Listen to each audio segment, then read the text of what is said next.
Tonight at PNC Park, the Pirates begin a 6-game homestand, and some of Pittsburgh's best-dressed canines are on hand on a pup night. Milwaukee Brewers are in town for Game 1 of a 3-game series.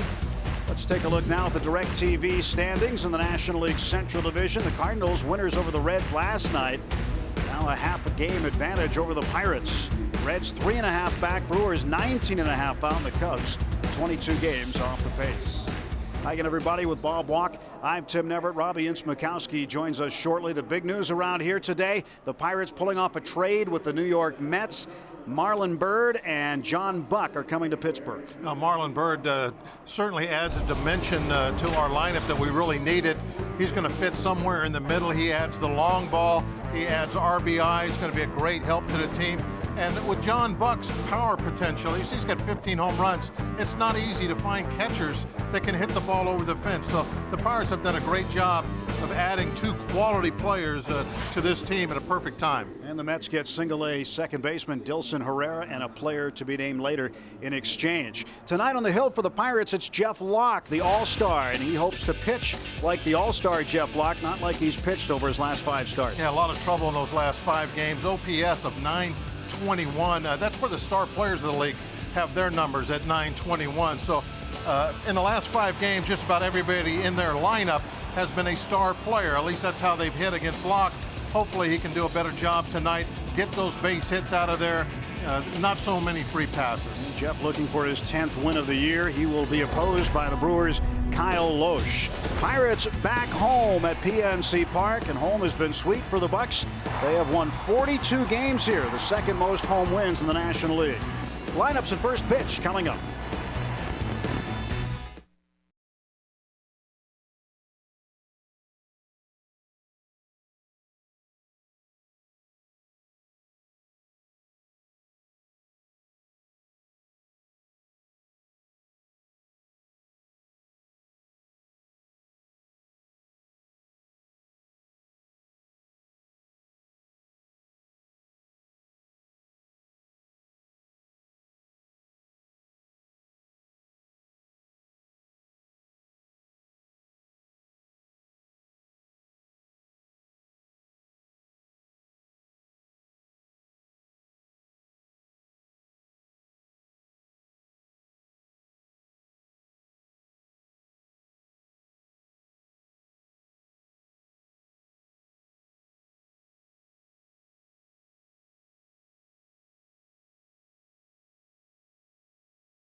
Pirates Baseball on Root Sports is brought to you by Toyota. Now's the time to go places with Toyota. Visit buyatoyota.com for special offers. And by PNC Bank for the achiever in you. Let's go Bucks! Pretty nice night here in Pittsburgh as we take you across the Allegheny into PNC Park. Pirates and the Milwaukee Brewers getting set to start the first game of a 3-game set. Left-hander Jeff Locke taking the field right now, and Locke hopes to rebound after his last few starts have been a bit shaky. Take a look at Ron Renicke's lineup for the Milwaukee Brewers tonight in Game 1. Rich Aoki will lead off. Gene Segura batting second.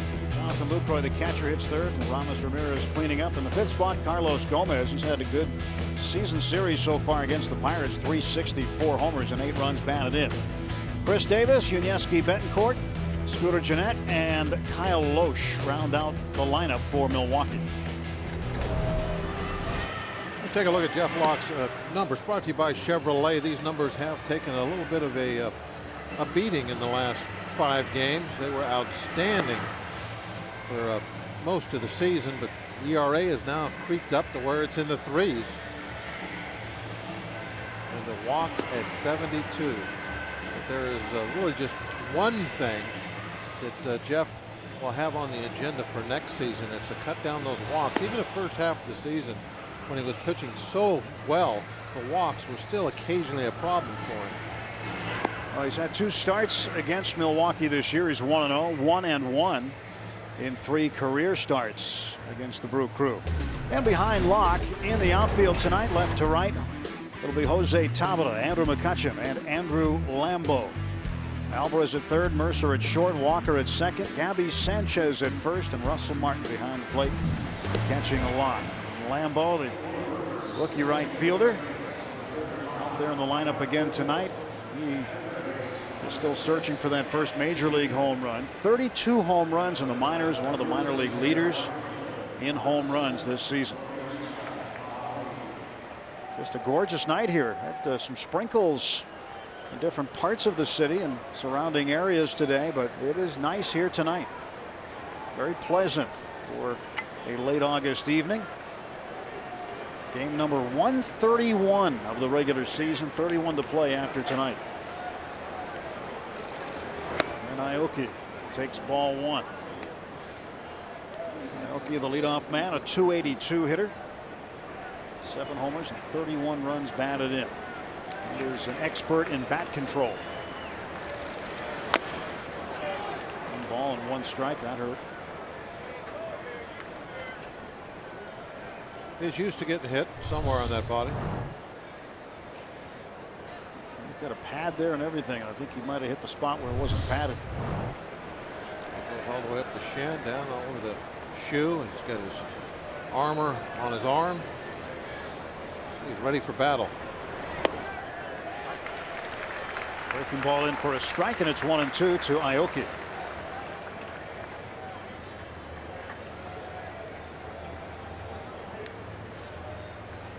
And a 1-2 pitch to the left side. Mercer's got to hurry. Aoki beats it out, an infield single. That ball just rolled slowly to the shortstop Jordy Mercer, and Aoki gets out of that batter's box very well.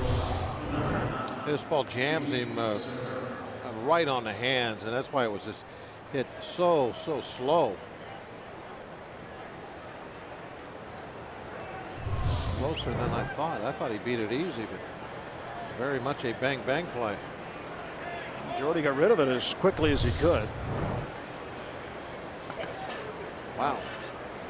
Bang bang. Real close. Allegheny Health Network Super Mo showing us how close it was at first base. Nobody out and 1 on for the Brewers. Want to notice Segura. Segura's been pretty consistent with the bat this year for Milwaukee. A .305 average.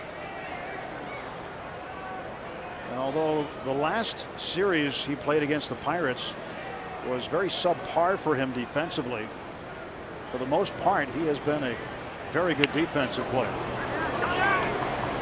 Late on that one, and trouble is brewing early.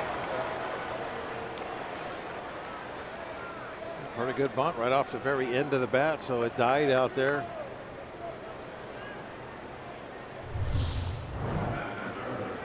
A couple of infield hits. start things out.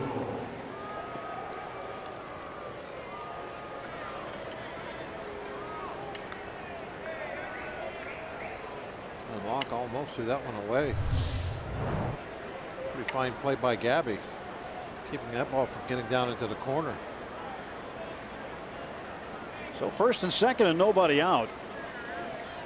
And Jonathan Lucroy at the plate. Brewers catching. Takes outside. Now, Brewers have a 27-game drought of scoring a first inning run. That is one of the longest in baseball history since 1920. Fifth longest streak. With nobody out and a runner in scoring position and a guy who can run real well at second base, Locke needs to bear down and find a way to get 3 outs before Aoki comes around.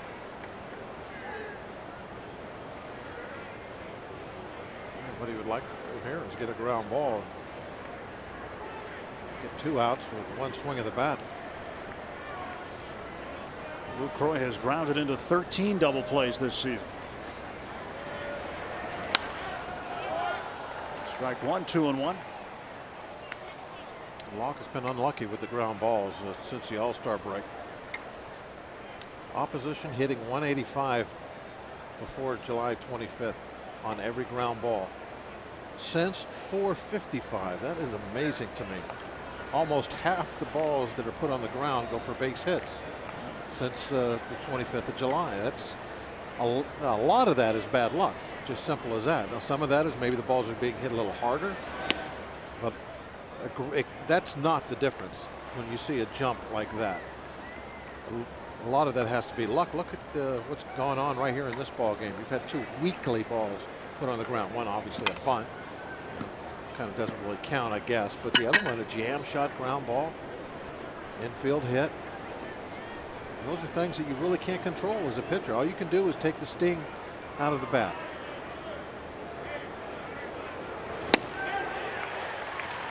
Full count on Lucroy. And been informed that those numbers don't even include bunt base hits, so that makes it even worse. What a beautiful changeup he just threw to Lucroy.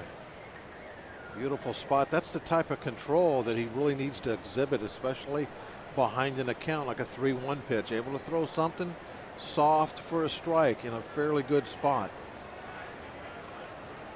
Payoff pitch. And he's walked him, and the bases are full of Brewers with nobody out on the top of the first inning. He's upset. He should be. That was in the strike zone. He didn't get a call. Watch it. That should have been strike 3. And look at the difference that makes for him. Bases are loaded and nobody out just because of that one call. He's got a jam shot infield hit against him, a perfect bunt single, and now what should have been a strike 3 was called a ball 4. Things are going bad for you. Sometimes they just go bad and there's nothing you can do to stop it. Aramis Ramirez with the bases loaded. Ground ball. Foul for strike 1. Most consecutive games without a first inning run since 1920. The 1937 Boston Bees went 31 straight. White Sox of 48, 28. Same with the 72 Royals. And the Brewers with 27, and the 1923 Red Sox with 27 straight games. And right now, be the last time they have to show that. It might be. Unfortunately for Jeff Locke. Not too many times do you come up with a 0 when you're in this situation. Bases loaded, no outs, middle of the lineup up. Well, they'll get one here. The Pirates will trade 2 for 1. And it's 1-0 Brewers. That's a great trade. They'll do that every time.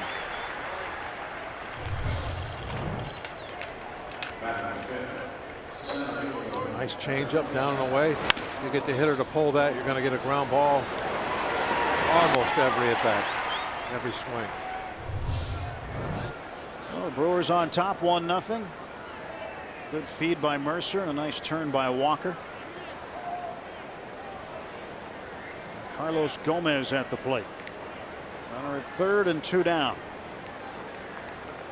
And if Locke can get Gomez here, it would be some damage limitation. Strike one to Gomez. Considering how the inning began with 2 weak infield hits and a walk, he gets Gomez here. I think Locke's pretty fortunate.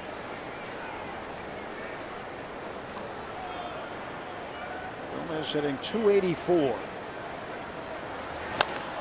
And he hits one to the left side of the infield. Alvarez, the quick throw. And considering how the inning began, Jeff Locke does indeed limit the damage. 1-0 Brewers, and the Pirates coming to bat against Kyle Lohse.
Plate for the first time tonight. There's a Tabata getting set to be the first hitter. Lineup brought to you by Toyota. Tabata and then Neil Walker.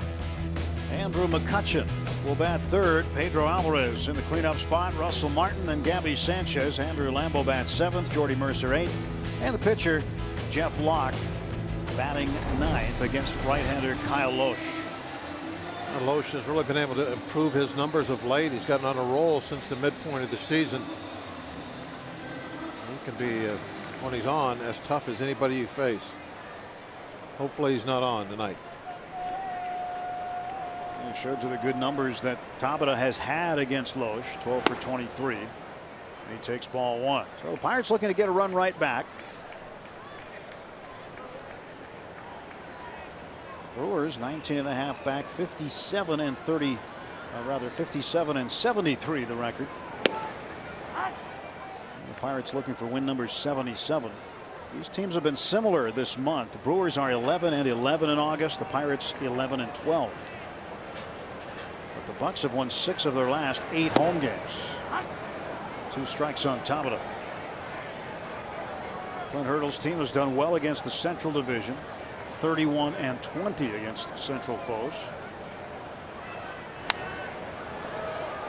Count stays a ball and 2 strikes.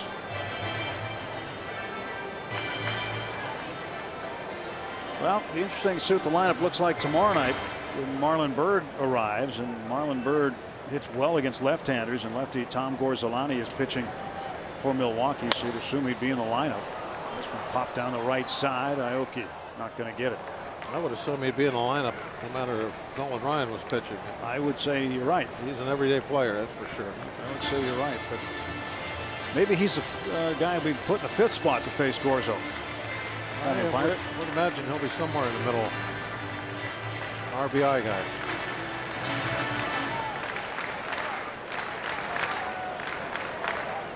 Marlon Byrd and John Buck, the catcher, coming over from the Mets. Expected it here tomorrow.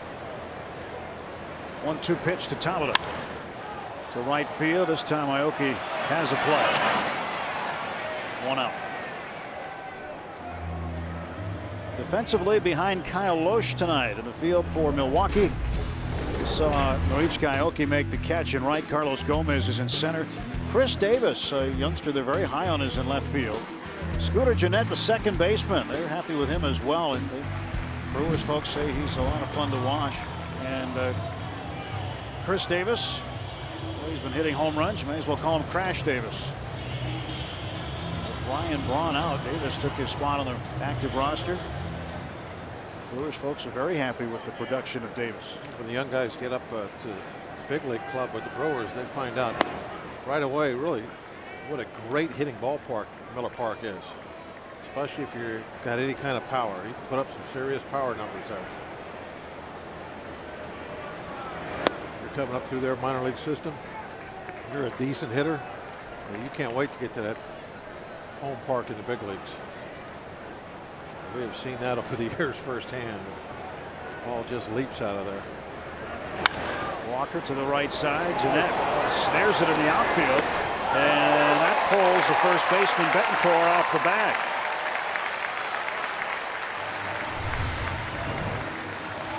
Now just watching the play live, I thought maybe he had a lot more time to set up and make a good throw. And watching it again, yeah, for sure. There was no reason for that whirling dervish play that he just tried. You know, he could have made the little 360, but he should have set his feet, got himself under control, and made a better throw on that. Pirates get a break. Yep. Neal gets a hit. Official score giving Walker a hit. And McCutcheon belts one high to left center field. Gomez after it. Gomez on the track. Walker tagging from first, heading to second base, and he is out. A double play ends the inning. Walker trying to take the extra base.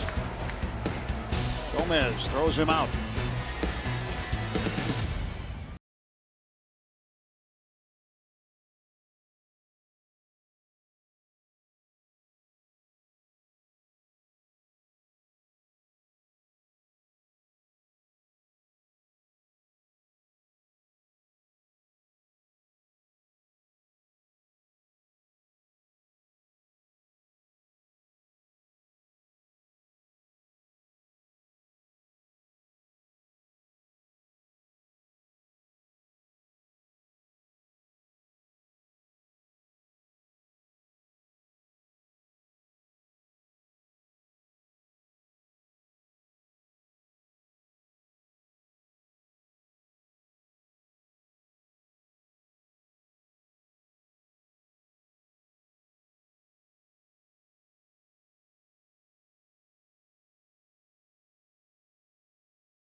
Top half of the second inning. Neil Walker trying to get himself into scoring position on this fly now ball. Look at Davis. Look at McCutcheon. Davis. He's yelling as loud as he could at Gomez.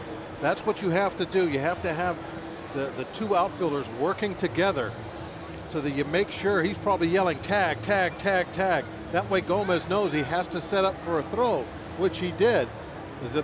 Most of the time, the only way you can be successful is if the outfielder catches this on his back feet. But you had Davis yelling at Gomez, letting him know what was happening, and he was setting up for a throw just like there was a tag play at the plate. Got to have that communication. That was very impressive by the young left fielder. Chris Davis takes a breaking ball strike. Since just the 23rd of July, Davis has 8 home runs. He joined the team was the 23rd and took the spot of Braun. And just since that time that he has been playing as a regular, he's 3rd in the National League in home runs. During that stretch, Paul Goldschmidt of Arizona has 10. Darren Ruff of Philadelphia has 9. And Chris Davis, along with 5 others, have 8 each. 1-1 pitch. Now it's 1-2.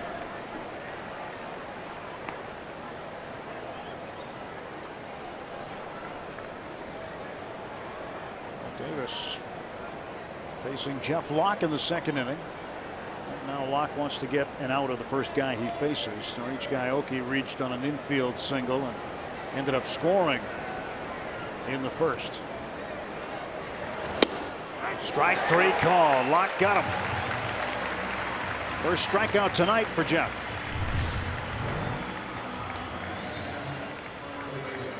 Fastball right on the inside corner. That's a big pitch for Locke. Hopefully he can do that often tonight. Well, 1 out, and that'll bring up Yuniesky Betancourt, first baseman.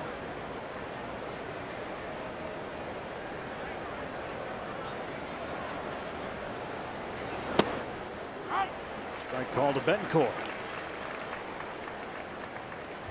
Betancourt just 2 for 4 on the road trip so far. And this year against the Pirates, he's 7 for 38, hitting 184 against Pittsburgh.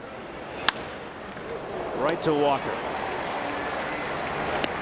And there are 2 men out. Let's check in with Robbie. Well, guys, you talk about the trade that the Pirates made today. They get Marlon Byrd and catcher John Buck from the New York Mets. And for Buck, it's going to be a little bit of a reunion with a former teammate, first baseman Gabby Sanchez. They played 2011 and last year until Sanchez was traded here to the Pirates. And Gabby Sanchez is really, really excited to get his former teammate back. The one thing he said that Buck brings, it's almost a replica of Russell Martin in a sense. Both guys are very detailed. They're very good at handling pitchers. That's both their guys' reputations, and Buck can bring a little bit with the bat. So he's very excited to have him back, and 2 veteran catchers are really good to have, and catching depth is something the Pirates really wanted. In the words of Neil Huntington, who addressed the trade before, he said, look, we don't want to get into the situation we got in 2011 when we've had to use many catchers, so catching depth is something that they wanted. None of it was against Tony Sanchez, but Gabby Sanchez very happy to be reunited with John Buck, guys. Absolutely. I think that's the one position you probably worry about the most, having that depth, because catchers are always in the line of fire. It's so easy for them to get hurt, get foul tip off on their throwing hand. Any little thing could put them on the shelf for a while. Got to have that depth, especially if, right now you're looking at going into the playoffs. You want to make a run in October. Got to have backup plans. Scooter Gennett hustling down to first, and Walker gets it. A 9-pitch inning for Jeff Locke. A clean inning in the second. Still 1-0 Brewers.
Pirates Baseball on Root Sports is brought to you by Barrel Automotive.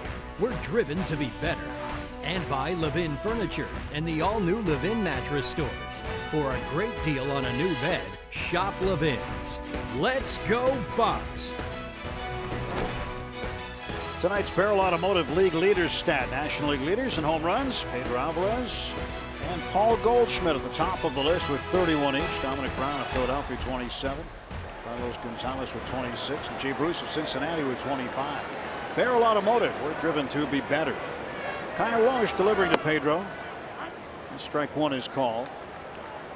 Pedro's last homer came on the 19th in San Diego. Alvarez tied for 4th in the National League in runs batted in with 85. The 85 a career high for him that equals what he did last year. 31 home runs, a new career high this year.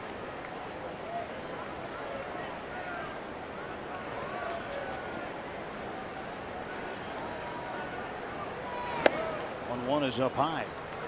2 balls and a strike.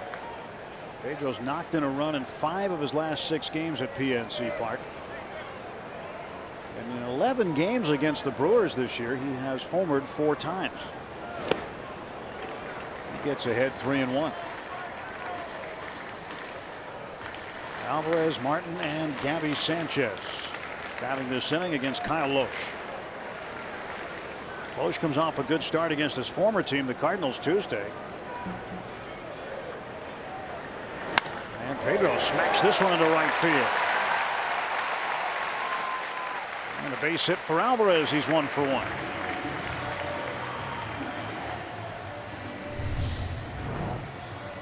And Loesch threw him a little breaking ball, a little slider right down the middle. Sometimes 3-1, you get away with those type pitches. Not that time. Alvarez hit that very hard. He elevates that, a little easy home run. But it was a line drive instead.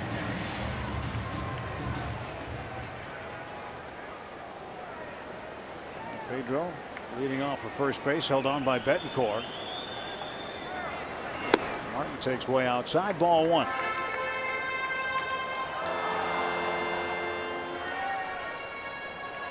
.244 for Russ, 11 homers and 47 runs batted in. Over his last 4 games, he's been in a little bit of a slump, just 1 for his last 13.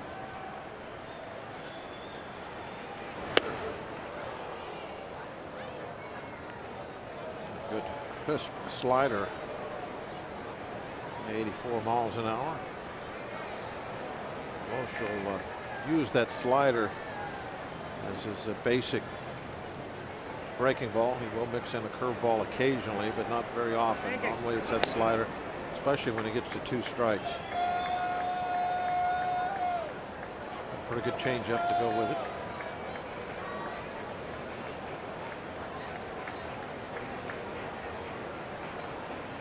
Martin waits for the pitch from Loesch. Ground ball to short. Segura will take it himself, and that's 2. Second double play in as many innings for the Brewers. And that one was a pretty easy one. Nice 2-hopper and led Segura right to the bag.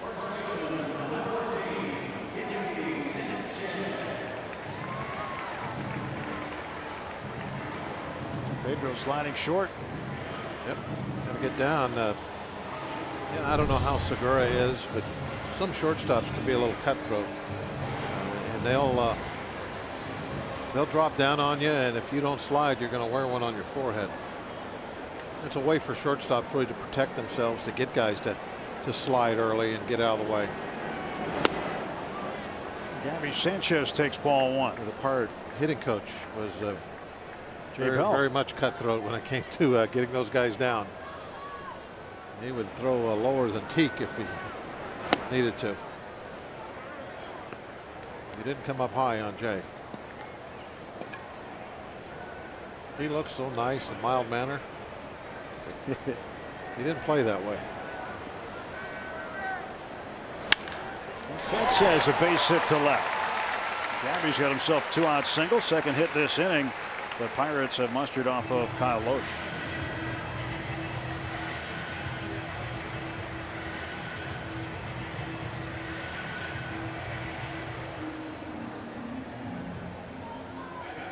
This will bring up Andrew Lambo.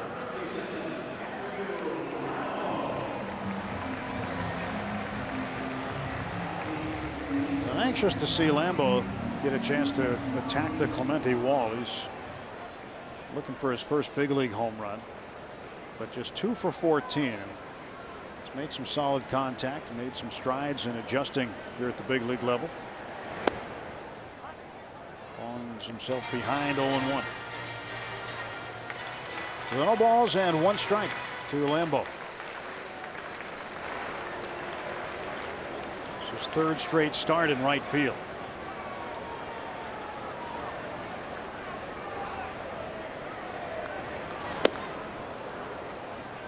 Nothing in 2 as Loesch took a little off that pitch. Yeah, that's a changeup. Got him to chase after it. Oh, a couple inches off the plate.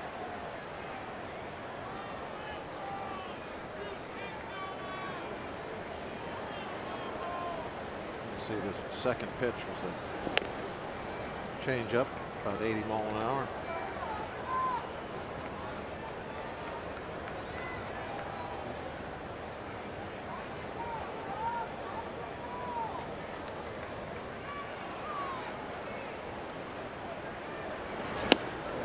Lambeau strikes out on 3 pitches.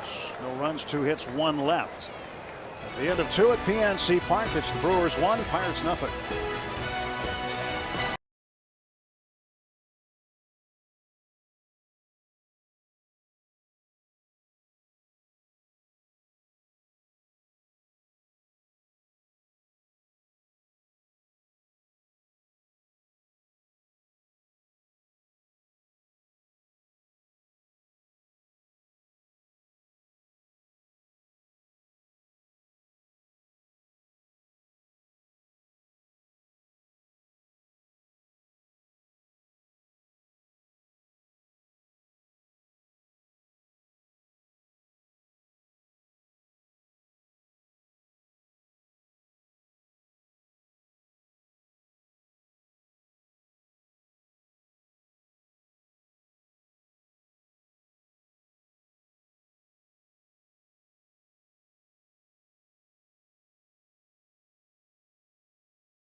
Had significant numbers against left-handed pitching as well. Some areas that we've been looking to improve upon and strengthen. John Buck's a veteran receiver that's done this for a long time and handled some very good pitching staffs, and it just brings us more depth.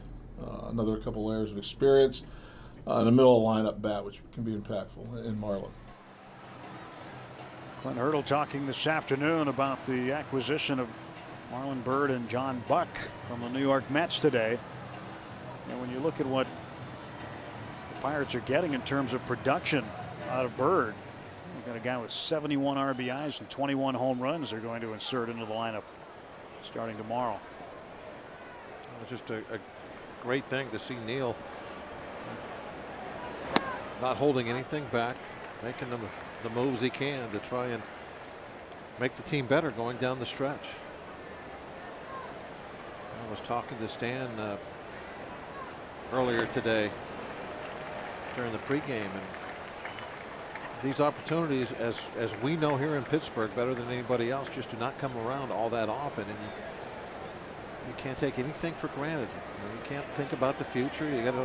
Well, you have to think about the future a little bit, but you know what I mean. You have to try and go for it right now. You don't want to mortgage the future, but you can, maybe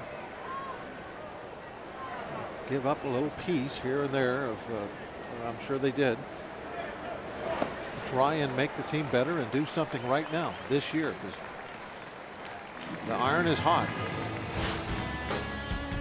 12 major league seasons for Marlon Byrd. He's been with 6 different teams. .279 career average. 117 games this year, 285, 21 homers, 71 runs knocked in. He was an all-star in 2010 with Chicago. And what I really like about Bird too is that of late he has been real hot with the bat. So his numbers aren't just the result of, say, a real good first half, anything like that. He is hitting well right now as we speak. So he's going to go into that lineup, and he's going to be an impact. Strike one to Aoki. And John Buck, an experienced catcher. 10 major league seasons, 5 different teams. This season hitting .215, 15 home runs. 8 of those were in the month of April this year. He was also an all-star in 2010 with the Blue Jays. He's got pop in the bat, 60 RBIs from the catcher spot. Just over the mound, and Aoki's got himself another weak base hit. He's 2 for 2. 2 infield singles for Norichika Aoki. This one just right off the front edge of the plate. Mercer's able to barehand that. I think he probably has the out. Kind of a do or die play, and just went through his fingers.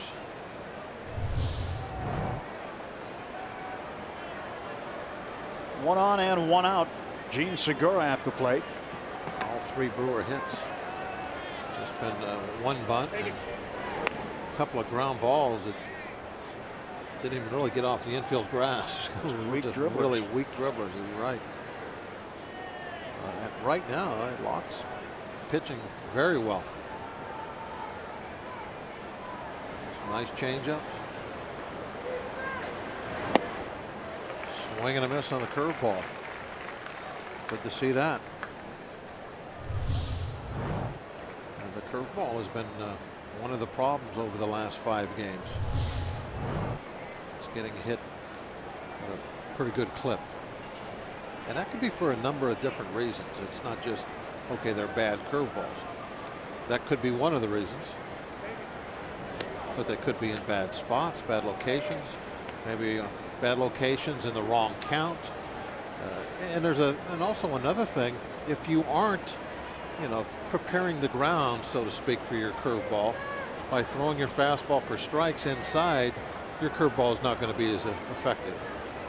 Whatever the reason is, and it's probably a combination of some of the things I've just mentioned, that's reflected in those numbers, and those aren't very pretty.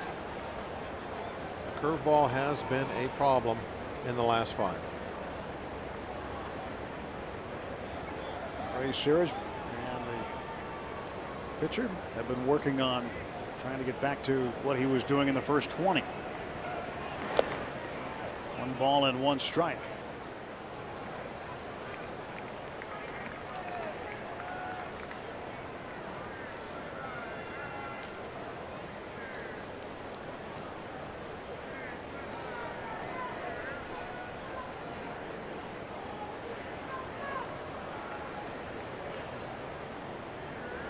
Segura with an infield hit in the first, 1 for 1. 1 ball, 1 strike, 1 out. Aoki leads at first, and the pitch. Right at Pedro, and that's going to be 2. Double play ends the inning. And we're going to the 3rd at PNC Park. Brewers up by a run.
Here's that last double play. It was a nice play by Pedro, but Aoki just went too far.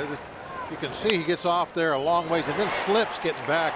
He might tell some of the guys in the dugout, hey, I slipped, I couldn't get back, but he was going to get thrown out no matter what. He's too good of a player. He's played too many baseball games to go that far in a line drive to third. Jordy Mercer leads off. 1 ball and 1 strike to Jordy. Breaking ball in for a called strike. Jeff Locke will come up second. Jose Tabata back to the top of the order, hitting third. Strike 2 to Jordy.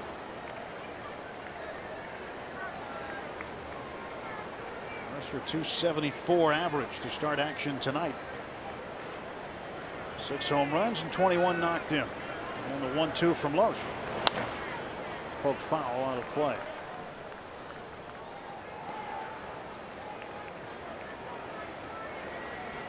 If you have any comments, questions, things talking about the Pirates, you can tweet us. #BucksBooth. Mercer hits this one up in the air to center field. Gomez has it. There's one down. Iron City Beer presents Sky Blast, powered by Zambelli Fireworks, this Saturday after the Bucks host the Cardinals at 7:05. Stay after the game as Third Eye Blind performs all their hits. If you already have tickets, then get your passes to watch the show from the field. Go to pirates.com/concerts and find out how. A big weekend here. Pirates this year have been living a semi-charmed kind of life. You get to see Third Eye Blind perform that on Saturday.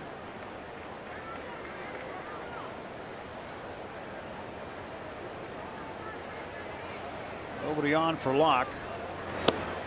His last at bat. Got himself a base hit his last outing. Didn't come out to start the 5th though. Against the Giants in the opener of that series.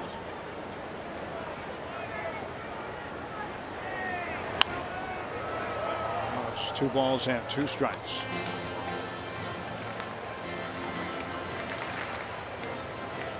Four for 41.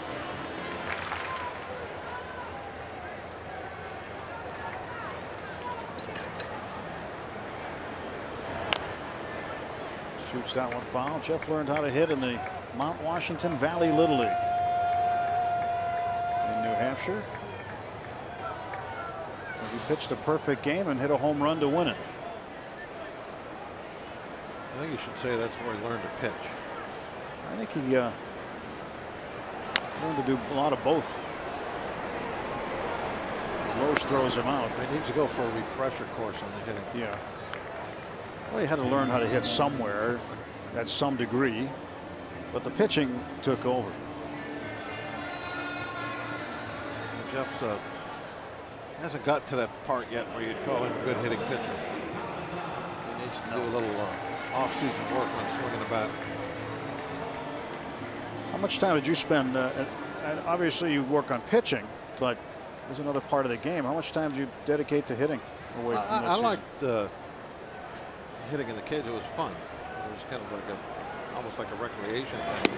They had those machines where you go fill up the big bin, you know, the arm machine, and Iron Mike. Yeah, you could turn it on and off yourself there right at the plate. Go dump in 100 baseballs, turn it on, and sit there, and it would just be fun.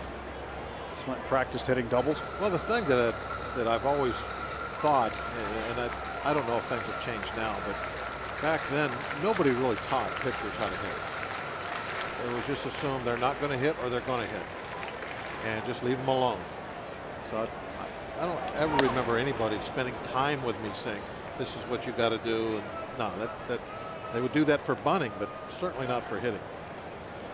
And I always thought that was for the pitchers that were really interested in it. I think they could have done a little bit more of that sort of work. Ground ball toward the middle. Segura's got it. And Tabata is out. 1, 2, 3 go the Bucks in the 3rd. On to the 4th at PNC Park. Still a 1-0 Brewer lead.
Pirates Baseball on Root Sports is brought to you by 5 Hour Energy Shots and by Day Automotive. We're gonna make your day. Let's go Bucks! Our Day Automotive this day in Pirates history. This date, 1965. The Pirates entered the 9th inning of their game against the Astros, trailing 9-3.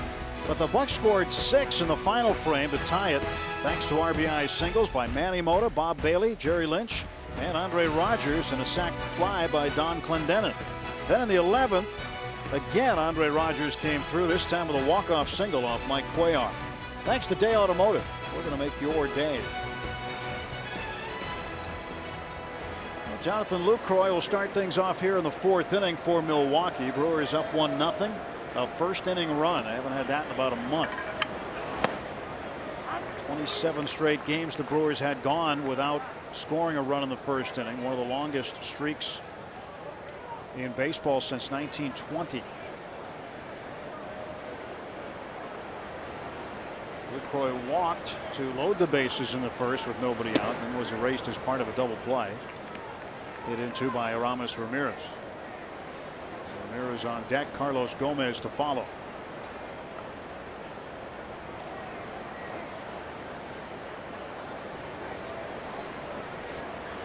On 1 pitch. It's down to third, a foul ball. I'm going to talk more about the trade today the Pirates made with the Mets to acquire Marlon Byrd and John Buck. Pirates general manager Neil Huntington will join us in the bottom of the inning. Visit with us here in the booth. Tell us how it came about. Tell us what his expectations are now.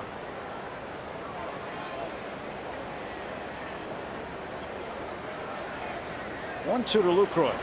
Got him. Third strikeout for Jeff Locke. Pulls the string on this one. Changeup, curveball, both seems to be working pretty decent tonight. Circle change. You take the index finger off the back of the baseball, and so even though you try and throw it the same speed as the fastball, it just doesn't get there. It'll have pretty much the same spin, same arm speed, but the ball just doesn't come out of the hand as fast. Ramirez hammers this one deep to left center, and this ball is gone, and Aramis Ramirez makes it 2-0. For Ramirez, his 8th home run of the season and his 350th career home run. I'm just bragging about the changeup. I think that's what got hit out of the ballpark. Second replay of it. Another look. Yeah, that was a changeup.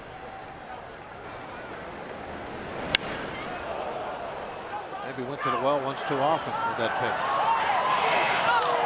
Mentioned earlier about the numbers on the curveball, and one of the things that can affect that is you're not, putting the fear of being jammed into those right-hand hitters' minds. If you have to throw your fastball for a strike up and in occasionally, make them know you're going to do that, make them have to respect that to keep them off your slow stuff. And I think that was one of Locke's real strengths these first 4 months of the season. He was pitching so well, was he would keep the right-hand hitters very honest by going in there with the fastball numerous times during the course of an inning. That pitch right there. You throw that fastball in there for a strike, and if you do that enough, the hitters have to do something about it. They have to change their approach. They have to start their swings just a little bit earlier because of that. They don't want to get jammed, and that makes them a little off balance for the slower pitches. That's basically the taking the sting out of the bat. There's a famous Milwaukee left-hander named Warren Spahn who said pitching is the art of destroying the hitter's timing. Adding a little, taking a little off, moving the ball in, moving the ball out. just mess up their timing as far as their swinging of that bat. 2 balls, 2 strikes on Carlos Gomez. Full count. Well, the home run by Ramirez, the 9th that Locke has given up this season. 3-2 pitch. Jeff trying to field that one, deflects it to Walker. Gomez is aboard. Base hit. Not a good decision by Jeff.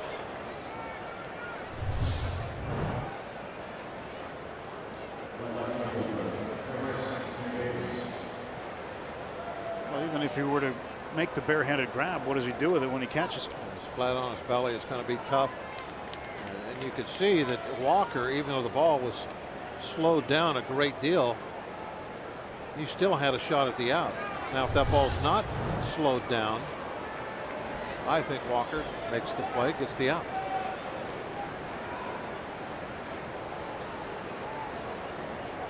Well, 1 out and 1 on. Chris Davis, the hitter. Things happen fast when you're a pitcher and we're talking about something on defense. Not a lot of time to think about, oh, you know, where's my infielder? Should I get this? Should I let it go? They're all just reactions. But the basic general principle that will almost always be right is if you're not sure you can field the ball cleanly, then don't try to get it at all. Just let it go on by. Now that doesn't count when you're trying to defend yourself. You get shot back through the middle.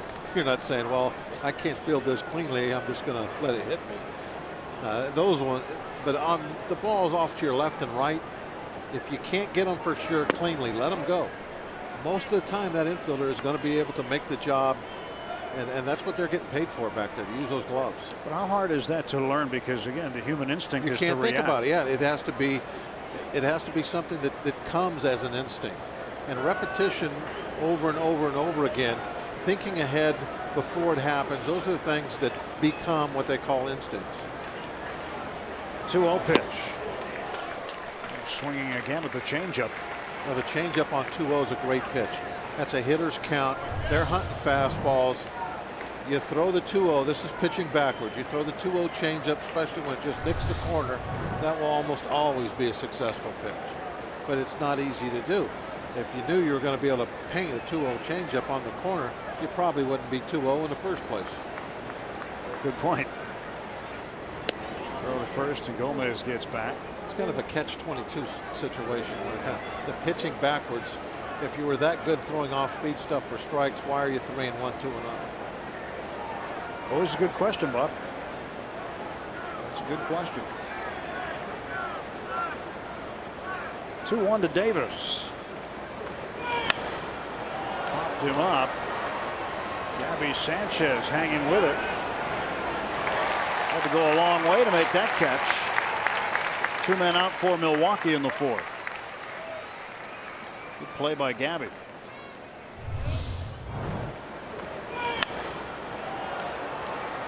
Walker having to play up the middle was not going to be any help. He had too far to run, so this was Gabby's ball. He had to make the back to the infield type play. Good focus, concentration. Batter now for Milwaukee, Yuniesky Betancourt. Gomez at first. There's ball 1 to Betancourt. Gomez will run. He has 30 steals on the year. He's been caught 6 times. And the Brewers, who were running a lot early in the season, have yet to attempt to run here tonight. Their running game has tortured us quite a few times over the years.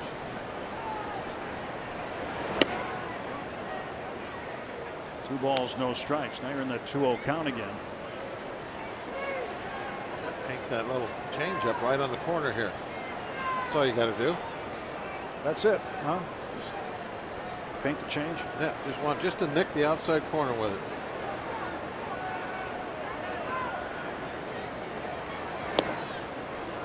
3-0 to Betancourt. It's not so easy to do. He tried it again. That was the 2-0 pitch he made last time.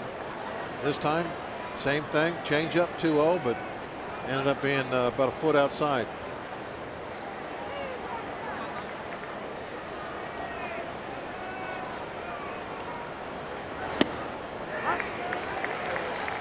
Strike into Betancourt, 3-1.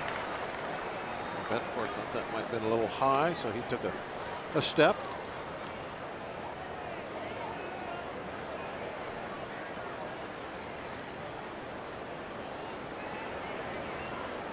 Gomez on for first. Not a big lead. Strike 2, and Jeff comes back and fills up the count. And now we'll see Gomez take off with this pitch.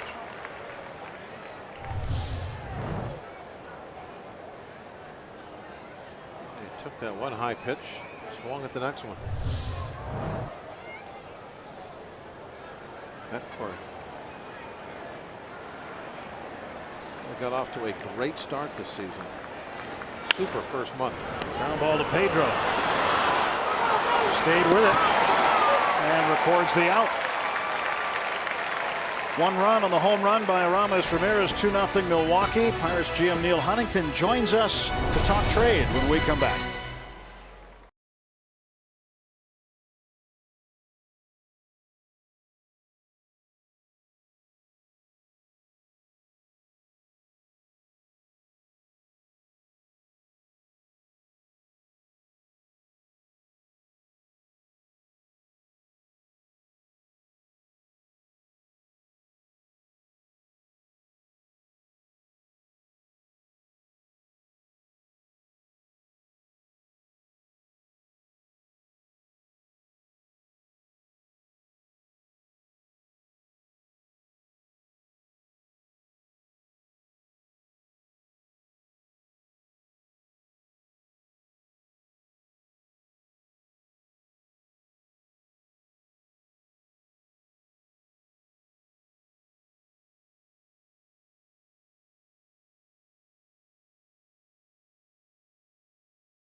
Runs on 3 hits for the Pirates. Bucks batting in the bottom of the 4th inning.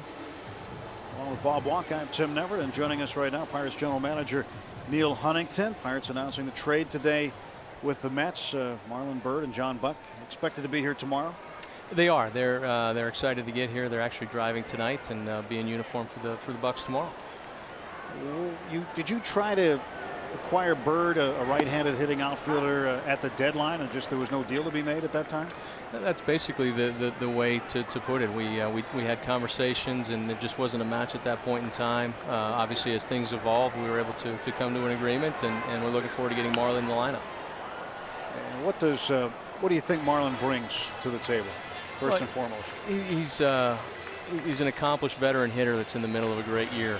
He's had a power surge this year. He's a threat every time he walks in the batter's box, whether he beat out an infield hit because he can still run, drive a ball into the gap, hit a ball into the seats, play solid defense, and more than anything else, he lengthens our lineup. We're a little bit light right now, depending upon some guys that it may not be fair with Marte's injury, and feel really good once we get Starling back, but we knew we needed to continue to compete and continue to put ourselves in a position to win games, and thought that Marlon Byrd was a good addition to our offense. Knowing that you tried to get Byrd earlier in the year, I know a lot of people think, well, Marte got hurt, so it forced your hand, but this is a player you've had your eye on and probably would have tried to acquire anyway. Am I correct? We would have. There's no question that we wanted to help this team at the trade deadline, and we just did not find a suitable fit. We've worked this August with waiver claims and potential acquisitions and worked hard to try to find a fit. And this was one we got to a point in time where we felt good with. The New York Mets did a nice job. They've got 2 good players in return for that with bright futures for guys that are going to help us do everything we can to stay with the Cardinals and Reds, because our goal is to win a division. Our goal is to play deep into October, and we believe that Marlon Byrd and John Buck help us do that. You believe that this trade really shows your commitment to winning this year? Oh, Davis, I mean, big catch you did on have to McCutcheon. give something up, obviously, and to bring him in. And you know, I've been talking about during this game that you're not leaving any stone unturned, that you're trying to do everything you can for this season. We are. We don't want to take this for granted. We don't want to take being on the verge of being able to not only make the playoffs, but we've got pitching and we can play defense and we can run into some balls, and we've got some evolving offensive pieces that we believe that we can go deep into October, and that's the goal. Just getting there is not going to be enough for us. Pedro Alvarez at the plate. Tell us about John Buck, why you like Buck. Well, as we experienced in 2011, I think when we went through 8 catchers, you never have enough catching depth. It's a little bit like pitching depth. And when we lost Michael, we've been on the hunt for a legitimate 3rd major league catcher. Felt Kelly Shopik was better than what we had internally, but the opportunity to add a John Buck, who's been there, who's done that. He can hit a ball into the seats. He's going to receive fine. He's going to gain call. He's a veteran presence. And both guys are high character guys to add to our clubhouse. Pedro Alvarez through the shift, and Pedro with a pair of singles tonight. He's 2 for 2, a 2-out single for Alvarez. The other thing it does is it allows Clint to be aggressive with Tony Sanchez off the bench as a right-handed hitter, or John Buck if he thinks the matchup is a good fit there. So because he's got a legitimate 3rd catcher sitting there in John Buck, or it allows him to be aggressive pinch running for Tony or pinch running for John Buck if he gets on. So it frees up Clint to be more aggressive earlier in the game, to use both his catchers, because he's got confidence in both Tony Sanchez and John Buck. And now he's still, as we get to the end of August, you've got call-ups to worry about. You've got a potential playoff roster to set. You have maybe even the possibility that somebody pops up on the waiver wire again. Yeah, we'll continue to look, and it's been a strange waiver season. There were fewer players put on earlier, with more players being claimed, and now a little bit new this year that there's been a late rush of guys being put through on waivers, and again, teams being very aggressive, ourselves included, with claiming players to block them from being able to go somewhere else, because you can't make a trade for a player unless he clears all 29 other teams once you put him on. Martin in the air to right field, backing up by Oki, who will make the catch. That's going to do it. Neil, thanks for joining us, and congratulations on pulling this trade off. Thanks, guys, as always. All right, General Manager Neil Huntington joining us in the booth. We go to the 5th at PNC Park. It's 2-0 Brewers.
Jeanette is going to lead it off for the Milwaukee Brewers, and His given name is Ryan. Scooter is his nickname. It's something that has stuck with him since he was 5 years old. The story of how he got it is a pretty unique one.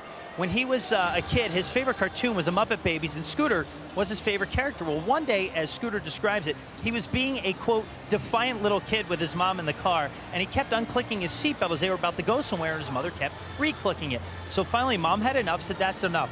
We're going to the cops. So they took him to the cops in order to scare him a little bit, and the cop went up to him and asked him what his name was. He said, my name is Scooter Jeanette, sir. He was scared, and he wanted to give the cops his real name, and ever since then, Mom has laughed about it, and ever since that day, he has been known as Scooter Jeanette his whole entire life. So if you call him by his given name, Ryan, I'm not sure he would answer, but a cool story nonetheless, and one that he's quite proud to tell.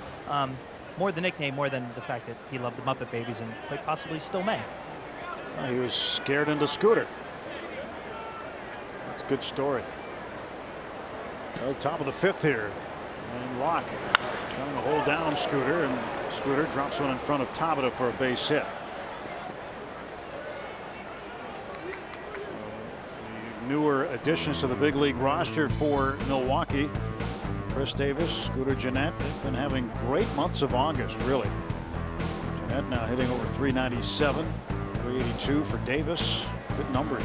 The Brewers definitely in a situation where they're making a transition. It really kind of started, I think, when Prince Fielder left the team. That they had to start doing a few things different, and now it's basically full blown. Well, as far as Jeanette is concerned, too, I mean, he takes the spot of Ricky Weeks, who blew up his hamstring, tore a hamstring, had season-ending surgery. And they're getting much better production out of Jeanette than they got out of Weeks. Weeks was struggling. Weeks struck out an awful lot. And Jeanette's been doing the job both offensively and defensively. It'll be interesting to see what happens with Weeks next year. Brewers still owe him $11 million. 2 balls and no strikes to Kyle Loesch. Well, you know, I don't know what they're going to do, but one of the things I always say about those contracts, guaranteed, you're going to pay player X. Let's say use $11 million as a number, whether they're on the field or sitting at home on their couch. It doesn't matter. Doesn't matter. Loesch pushes the bunt toward the first base side. Gabby throws over to Walker for the out. Well, for me, there's no such thing as eating a contract.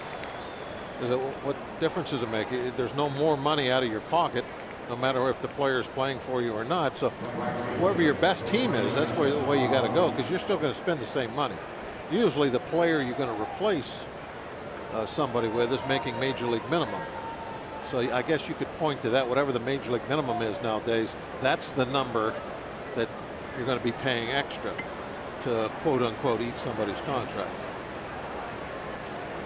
Rich Aoki has 2 infield singles. Runner in scoring position, and Mercer broke to second, but Locke never turned around.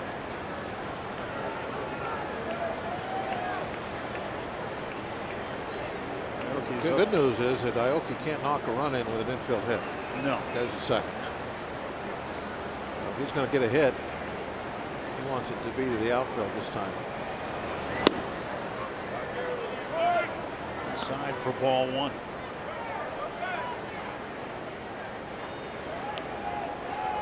Jeff Locke coming off his shortest start of the season. His last time out against the Giants, he has had 6 straight winless starts. It has been a bump in the road, to say the least, for Jeff Locke.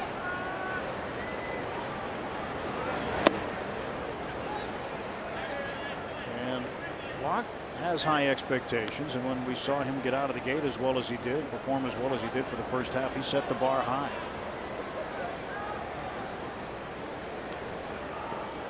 And now for the second half of the season, things have kind of fallen back to earth a little for him. 2-0 to Aoki.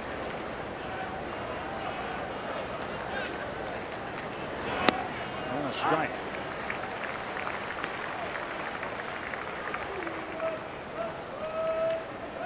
Jeff this year against the Brewers, though, 1-0. This is his 3rd start against Milwaukee this season. Ron Renicky going through a tough year in Milwaukee. 57 wins right now. 3-1. You want that curveball to get chased out of your hand. That ball looks like it's going to be a strike right till the very last moment when it fell down and away. You let go of it, you know it's a good one. You know it's going to be right where you want it, and then you don't get the chase, and you're like shaking your head. How did you not even get a check swing? Fastball, and Aoki pulls this one foul. Let's say he got all of it. Long strike. There's 3-2.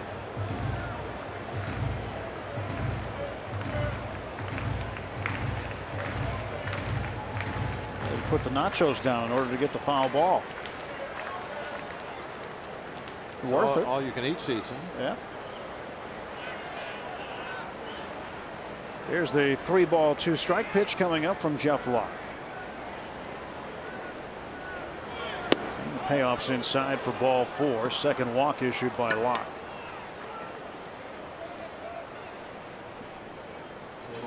MLB.com At Bat is celebrating 5 years as your #1 mobile app for live baseball. Available for iPhone, iPad, Android, and BlackBerry 10. At Bat delivers Pirates baseball with live audio, pitch tracking, stats, highlights, and more. Text At Bat to 31826 or visit Pirates.com for details. Isn't that one of Blas's ties? I think it is. He wears that same one. Except the dog ties it a little better. He's got a matching belt that goes with it. He does. He's got the tie and belt combo. That's a very nicely dressed dog tonight.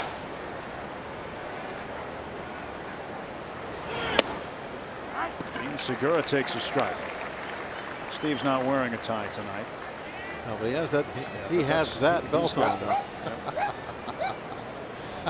Now he knows what we're talking about.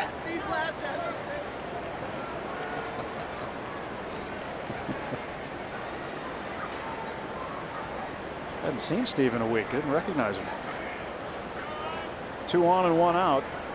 Locke will look back at Scooter Gennett at second base. He had a leadoff single. Sacrificed over to second base by Loesch. Aoki the walk. So 1 out for Segura. Reached on an infield single in the first inning.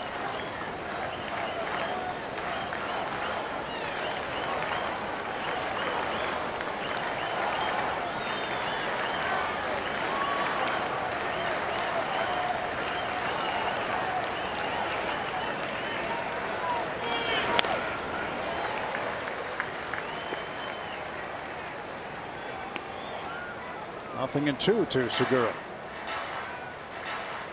Cardinals and Reds underway from St. Louis. Keep an eye on that ball game for you as it goes along. The Reds had a lead last night of the game, and Alan Craig of St. Louis had a grand slam to erase it. Give the Cardinals a win, and with it a half-game lead over the Pirates in the Central Division standings. 0-2 pitch. It's fouled down the third base line. So we'll check into the Root Sports studios on a game break every now and then to update you on the Cardinals and Reds tonight.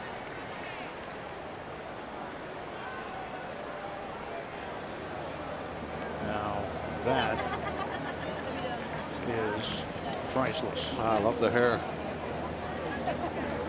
It's like Captain Jack Sparrow. Yes, indeed. Sticking his tongue out at you, Bob.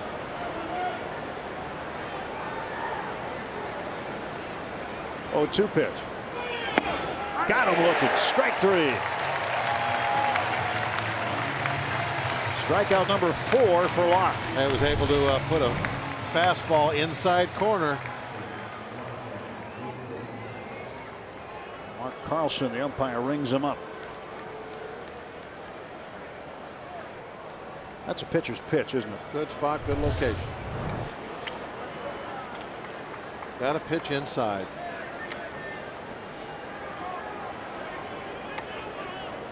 Catcher Jonathan Lucroy is 0 for 1 with a walk. He'll face Jeff Locke now. 2 on and 2 out for the Brewers in the top of the 5th.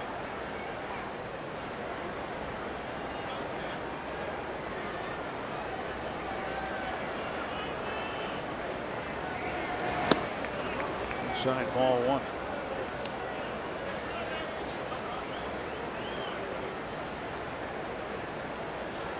Aoki at first base, and Jeanette is the runner at second. Lucroy batting with a 1-0 count.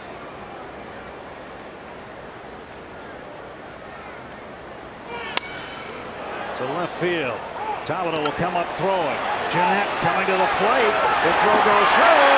Safe is Jeanette. Martin missed the tag. Throw a little bit behind the runner.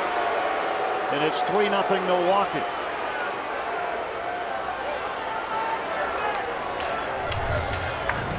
Yeah, the ball is hit very hard, so you get a definite shot at him. Line drive, one hopper right to top of it. He's got the ball early enough. That's a nice slide, very wide, reaching back.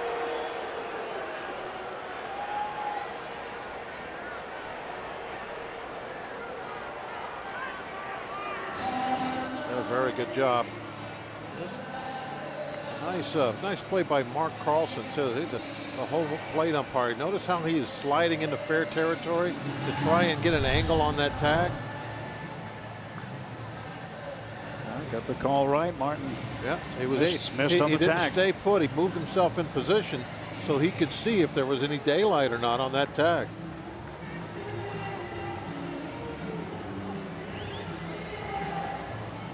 So the hill getting a little taller for the Pirates as they now trail 3-0.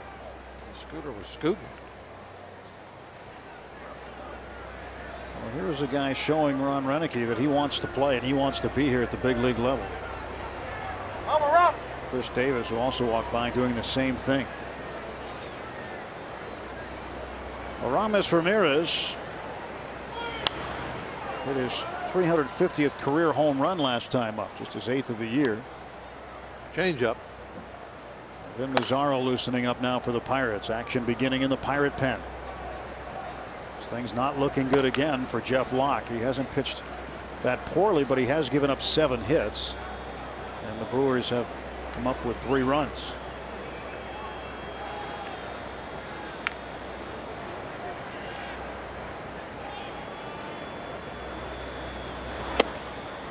Strike call to Ramirez, and it's 0-2. That'll keep him off the change. Fastball inside corner.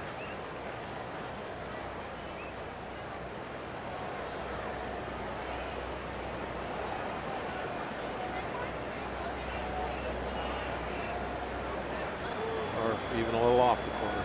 Got a call. It's all right. Get one every now and then. 0-2. Ramirez got a piece of it.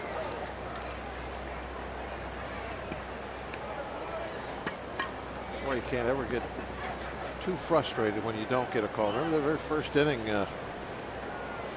Lucroy. Lucroy loaded the bases because he didn't get a call. Well, okay, but it's a long game, and you're going to get some balls off the plate. Get those called strikes. And when that happens, you can take advantage of it. To left field and on the run. Tabata is not going to get it. Aoki comes in, and behind him Lucroy. 5-0 Milwaukee. And the wheels falling off the cart for Jeff Locke tonight. That's the 8th hit, and there's the last couple have been hit very hard. The line drive that Lucroy hit, and now this one driven just over top of his head. It looked like it actually hit the glove as he jumped up, but he couldn't get it to stick.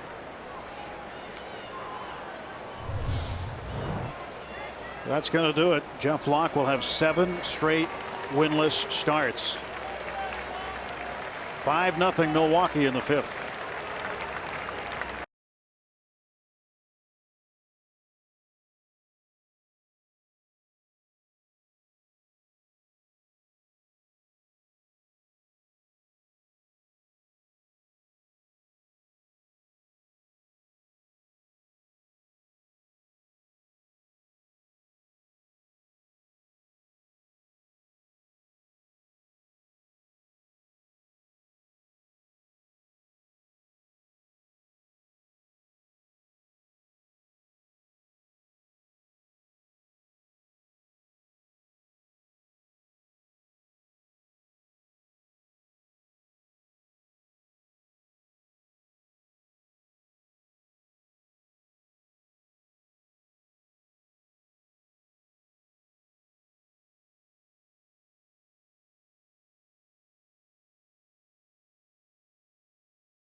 Brought to you by Head & Shoulders, now with Old Spice. And early on, things are going much better for Jeff Locke. The first 3 innings, he had pretty much going. You saw the fastball inside for a strike 3, then a chase on the curveball. There's a chase on the changeup, another fastball on the corner for another strike 3. But just not enough of that tonight as he gives up the 5 runs on 8 hits. As far as the Aramis Ramirez stuff, when he hit that home run, he made him look bad on a changeup, came back with one, and it got hit out of the ballpark. The last at bat, he locked him up with an inside fastball, missed with a curveball, tried to come back with that same fastball, and a way different result.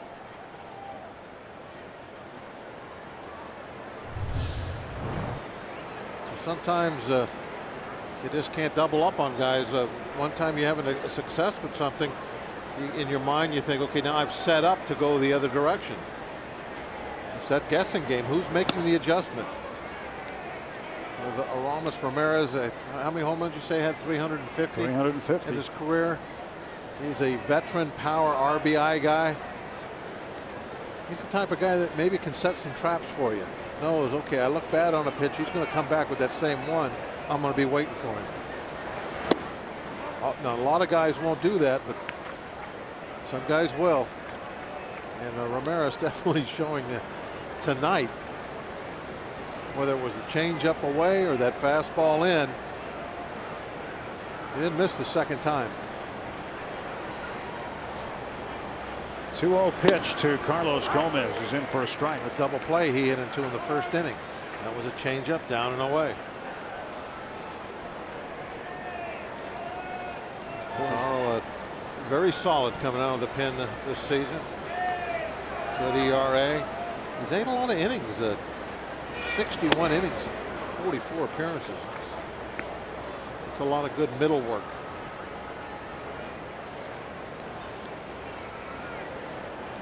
Falls behind Gomez, 3-1.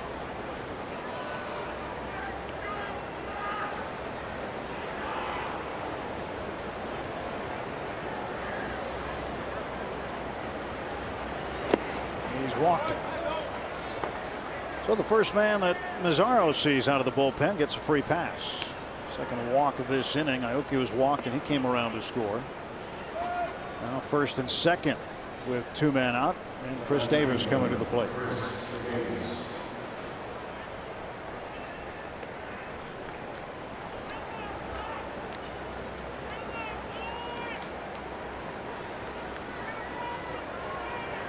Ramirez at second, Gomez at first, and here's Davis. Davis 0 for 2.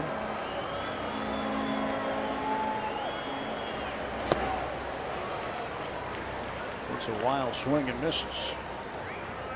0-1. Gabby Sanchez will lead off for the Pirates in the bottom of the 5th. The Bucs offense has some work to do now. Over the last few games, Pirates offense has not exactly been tearing it up. Andrew McCutchen lines this one up. 3 runs come in for the Brewers. It's now 5-0 Milwaukee.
I'd like to welcome NEP DataVision subscribers from the Forest City area. Thanks for watching and rooting for your Pittsburgh Pirates. All of us at Root Sports and the Pirates appreciate your support. 5-0 Milwaukee. Not a good outing tonight so far for the Pirates, but not to give up on the Bucks yet. Just halfway through the ball game. Got a long way to go. Kyle Loesch delivers a strike to Gabby Sanchez. Kyle and Bucks have come back a lot this year. Offense just needs to get sparked up somehow. Strike 2 to Gabby. Sanchez is 1 for 1. He singled in the second inning.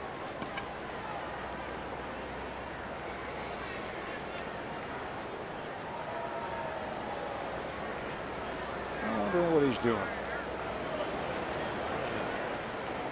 Maybe imitate Gabby a little bit.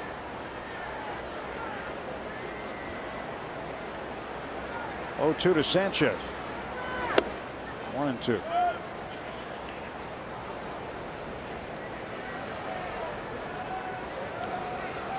Sanchez in his last 31 games since the 23rd of July is hitting .327.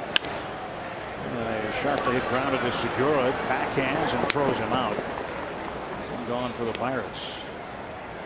Let's take a look at an AT&T tweet. Who's tweeting us at #BucksBooth? The Za, apparently. What's it like for a player coming to a contending team? Does it spark them to play better? Of course, he's referring to the trade with Bird and Buck on the way from the Mets. Well, they're certainly going to be fired up. They're looking forward to it. They know they have a great shot at some postseason play. And if everything goes well, maybe even being able to get to a World Series, which is everyone's goal. Now, does that make you play better? I would almost hope not, because that means you're not doing your best all the time. But your attitude when you come to a winning team certainly is at a high point. You want to get out there. You want to prove yourself to your new team, prove yourself to the new fans, and more than anything else, be a help in winning ball games and getting to the playoffs. So you expect them to play as well as they have. And Marlon Bird, you look at his numbers, what he has been doing, especially of late. He's playing great, hitting the ball great right now. And I think he will continue, and he'll do a fine job in the month of September going down the stretch. I think fantastic addition, and I think Buck mainly is going to be a depth guy at that catching spot, but he brings a lot of things to the table also. As Neil said, you can be more aggressive in your pinch hitting, your pinch running when you have that third catcher. Lambeau, base hit to right center field. Will he try to stretch it? Nope, not turn first. Yeah, not 5-0. So Lambeau stays at first base with 1 out. Mercer coming up. Cannot take any chances now of making outs on the bases down by 5. Got to be a little on the conservative side. They need to get some base runners and have someone hit one over the fence. Get back in this game. Lambeau hit that one pretty hard. Drove it right through there. Promising young hitter.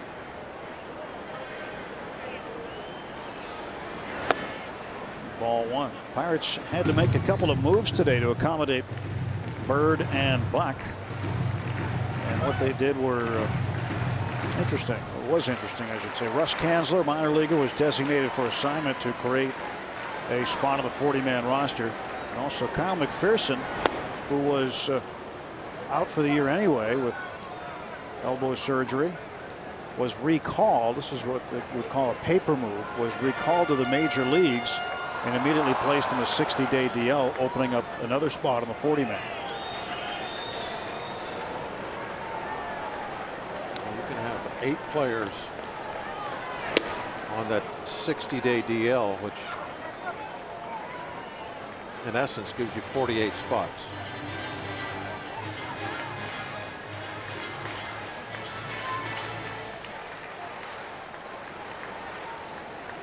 1 ball, 2 strikes to Jordy Mercer. 1 out. Lambo at first. Loesch pitch. And Jordy strikes out. 2 out for the Pirates in the 5th inning. Let's take a look at another tweet, Bob.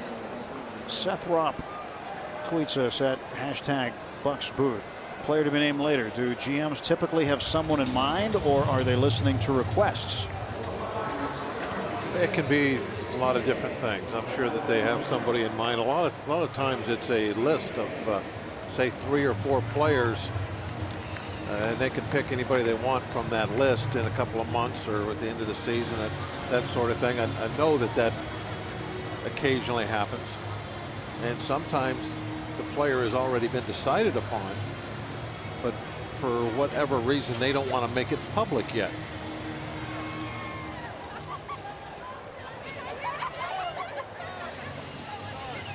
Still having fun at the ballpark tonight.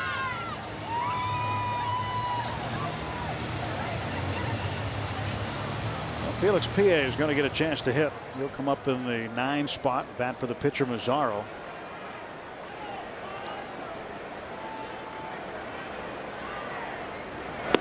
Pie takes a strike. Breaking ball from Loesch. I think it was a long time ago now. My memory might be a little clouded, but I think Zane Smith, when we made the trade with the Expos to get him, I think there was a player to be named later, and it was, and then it got leaked that it was Moises Alou, and they finally had to. Pie hits one deep to the gap. It's off the glove of Aoki. Lambo's going to come in to score. And it's 5-1, and Felix Pie comes through as a pinch hitter. Must have been a communication problem out in right center. Aoki kind of gator armed that one a little bit. He pulled up. He definitely shied away, was not sure. See that?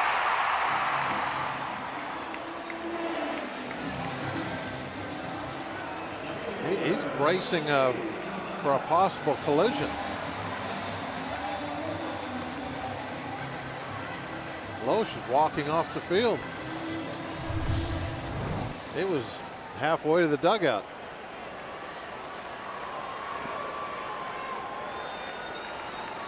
It's going to be recorded as a hit for PA, and a run batted in. If somebody in the stands out there were yelling, "I got it," in a voice that maybe sounds a little bit like Gomez. He, I believe, thought that Gomez was coming, and he was backing away at the last moment. That's why he came up short.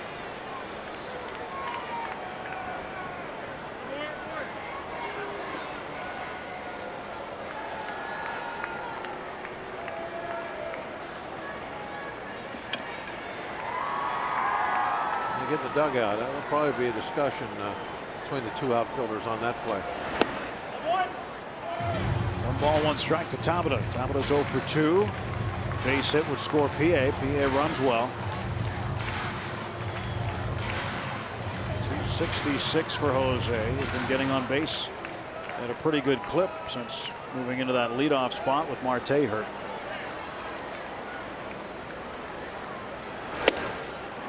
Two and 1. Janmar Gomez has been loosening for the Pirates. He's ready to go now. He will come on and pitch in the 6th inning.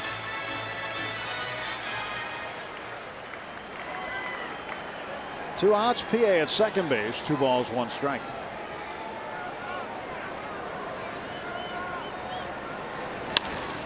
Tabata up the middle.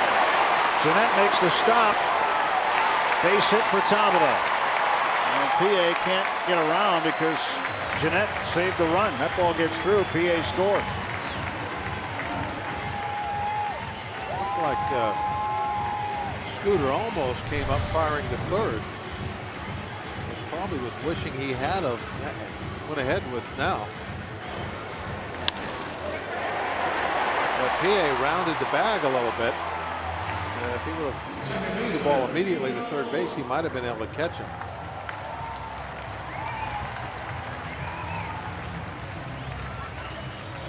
Right now he's thinking where to throw it. He's looking over at third. Watch PA. As he comes around the bag, if the ball would have been thrown behind him, he might have had an out. And that ball was hit over the top of the mound. PA, on his mind, he's thinking, okay, base hit the center, I'm off, I'm gone. I'm sure he was shocked to see the stop sign, thinking that ball was caught. 0-1 to Neil Walker. 1 ball, 1 strike. Pirates putting together a threat with 2 outs. Yeah, now we need that long ball. They have the runners on base. One of them has already come in. And these are the opportunities that you get once or twice during a game when you fall behind. Got to come up with a big hit. 2-1. Got the big bats of McCutcheon and Alvarez coming up next. Hopefully, if Neil doesn't get the big hit himself, he can extend the inning somehow with McCutcheon up.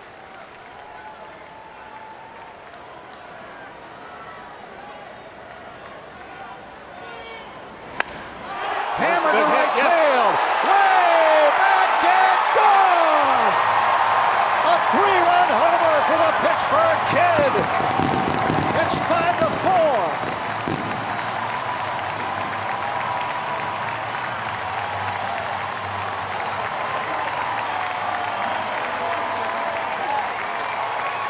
That ball all the way out of this ballpark. Made it all the way down by the river. Well, he definitely got the big hit we were talking about. That's huge. That's exactly what you're looking for. It's tough to come through when you know, okay, we're looking for a home run here, a big strike. But he got up there and he did it. Home run number 9 for Walker. And a 3-run bomb for Neil. Clears the stands. Over everything. That went down on the sidewalk by the river.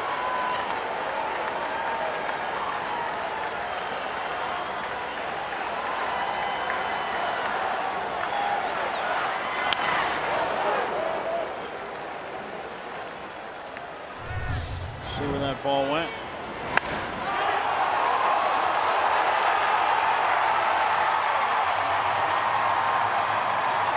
The tree, and does it make the river? Just got down to the edge down there on the sidewalk. Fan picked it up. It was almost a boat ball. A new ball game now here in the 5th.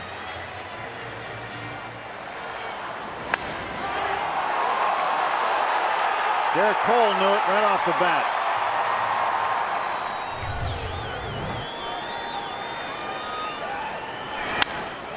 Base hit from McCutcheon. And now the time runs on. I think Loesch was thinking about that fly ball that wasn't caught in right field. Or the one where he was walking off toward the dugout.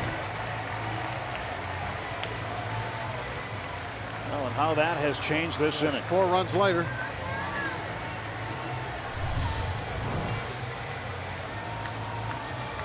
McCutcheon has now hit safely in 8 straight games against Milwaukee.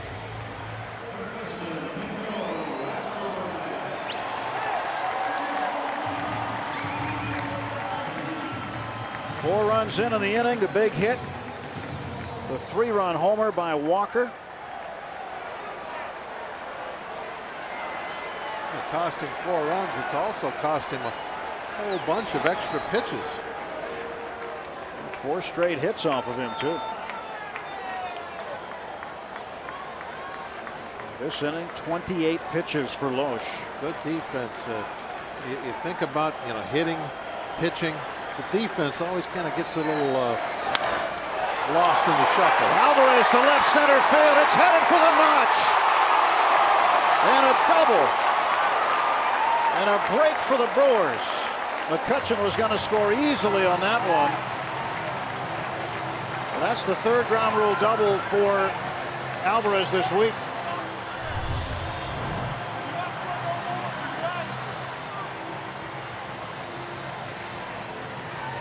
place in the ballpark where that wasn't going to be a home run.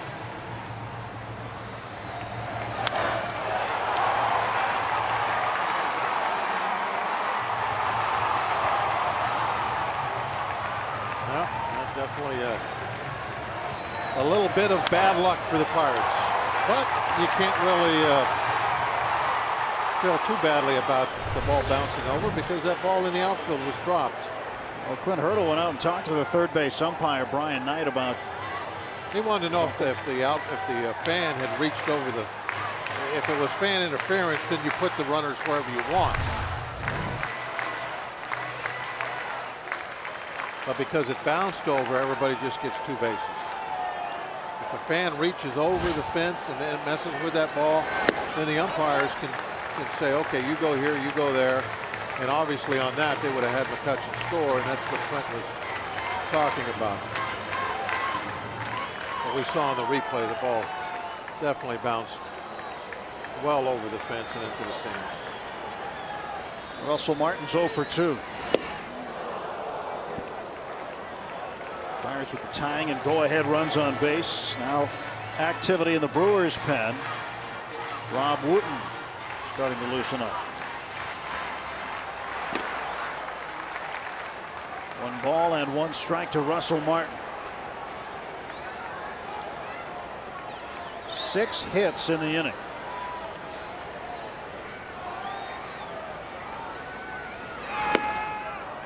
High, 2-1. Martin has typically hit well against the Brewers. Throughout his career, a .317 hitter against Milwaukee. 44 hits and 139 at bats against the Brewers. Kutch off of third, Pedro off of second. 2 down and the 2-1. And this one to left field right at Davis. Pirates get 4 of the runs back on 6 hits. They leave 2. And after 5 full innings, it's a 5-4 game thanks to this 3-run shot by Neil Walker.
Is brought to you by Kia. To learn more, visit pghkiadealers.com. Let's go Bucks! Neil Walker's 9th home run of the year with 2 men on base. Made it a 5-4 game. Boy, that's a huge home run coming through in a situation, key situation.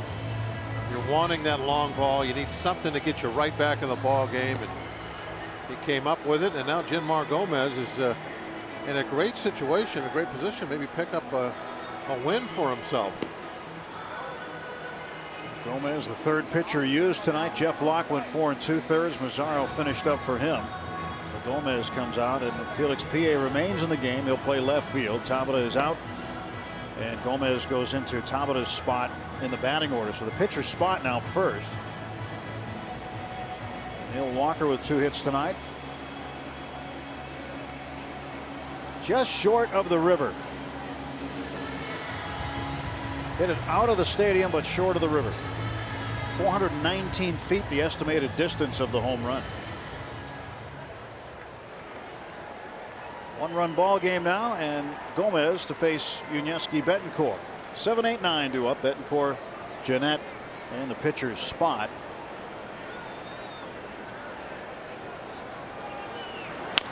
And a bouncer to Pedro. He gets a good hop. Good start for Janmar Gomez. 1 pitch and 1 out.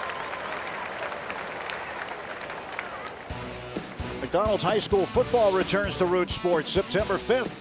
Tune in every Thursday this fall to see some of Western Pennsylvania's best high school athletes and teams battle it out in hopes to make their way to the WPIAL championships at Heinz Field.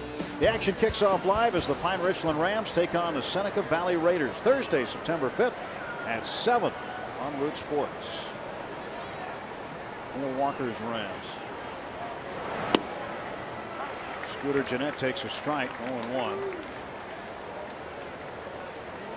Let's go Bucks. Pennant notch in the R for the Root. Very good. 0-1 pitch. Strike 2.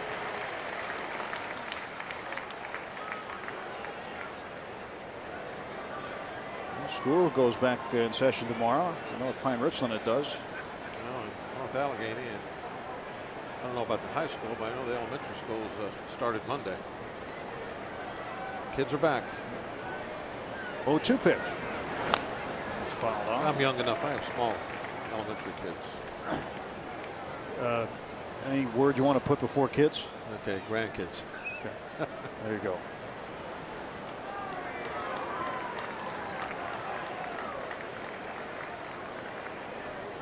The girls excited to be back in school. Yeah. 0-2 pitch. Just outside, 1-2.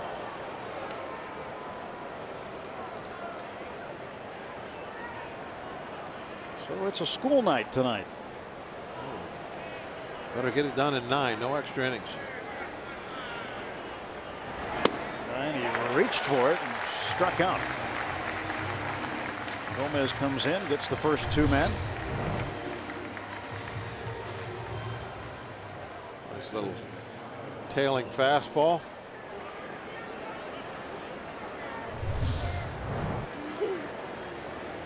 Cheese Chester.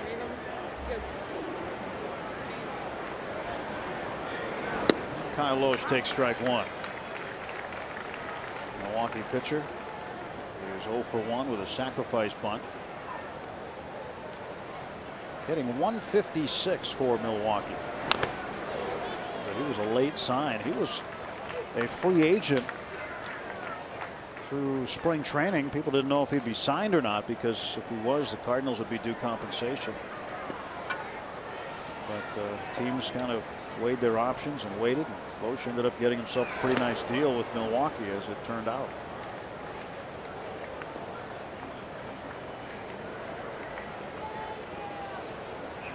One and 2 to the Brewers pitcher.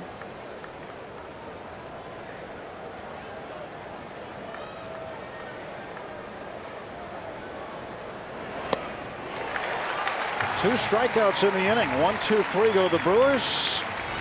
Good work by Janmar Gomez. Gabby Sanchez leads things off when we come back.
the Kind of current standings. A shock. Holiday got a single to right.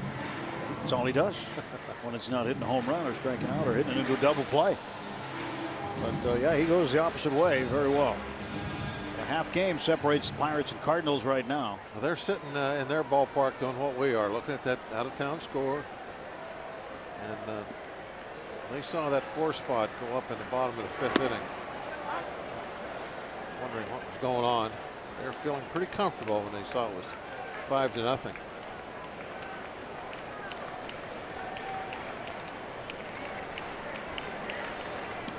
Oh, 1 to Gabby. Takes a strike, 0-2. Sanchez 1 for 2. Singled in the second.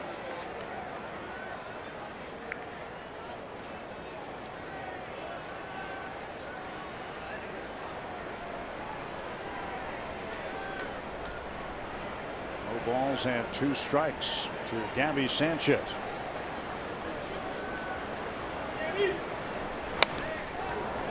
Piece of that one, knocked it foul.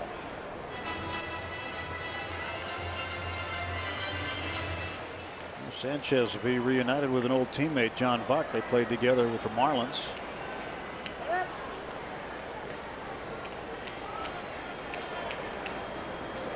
Neil Huntington told us a couple of innings ago, Marlon Byrd and John Buck driving from New York to Pittsburgh. They'll be here tomorrow. Neil Walker with a big hit tonight, 3-run homer. Key to 4-run 5th inning for the Pirates. Sanchez drives this one to left field, and Davis there. 1 out for the Pirates in the 6th. Sundays are Kids Days at PNC Park. Join us this Sunday as the Bucks host the Cardinals at 1:35. All kids 14 and younger take home Pirates earbuds thanks to Chevrolet. Come early for the #1 Cochran Family Fun Zone on Federal Street. Stay after when kids get to run the bases. For tickets, visit pirates.com. Everything will sound better with those Pirates earbuds on.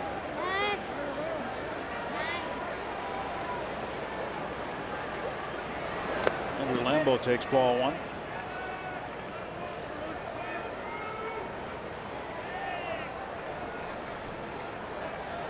He's getting tired.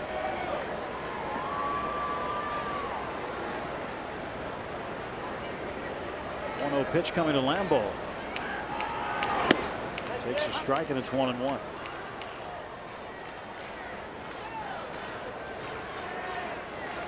What a great opportunity for this guy. Started the year in Double-A. Hit his way into Triple-A. Hit his way into the big leagues. And has been thrust into a pennant race.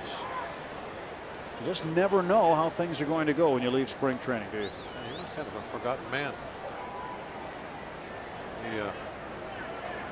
Very high on him after that trade. He disappeared. And he had to, as you said, hit his way back onto the scene. And start hitting the home runs with the way he did, 30-some home runs in the minor leagues. Let's look at the carom off the padding. Came back almost off the foul pole there. Didn't miss a home run by all that much. 1-2. That's inside. 2 balls, 2 strikes. Again, Lambeau, part of the deal with James McDonald and the Dodgers when the Pirates sent Octavio Dotel to Los Angeles a couple of summers ago. Down to first base. Betancourt can't play it. And Lambeau will stay at first. That ball just ate up Yuniesky Betancourt. And the Pirates with a base runner. It took a little bit of a bad hop, jumped up on him.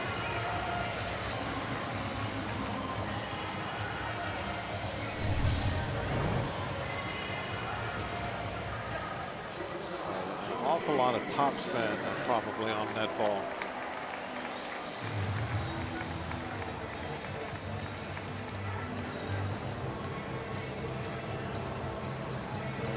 Kyle Loesch just reacting. It hasn't been a good day for defense for him when he's in.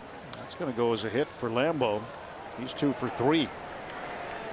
Lambeau's story is kind of guy you really want to pull for, because he didn't get down. He didn't give up, even though that I'm sure he felt that he was being passed.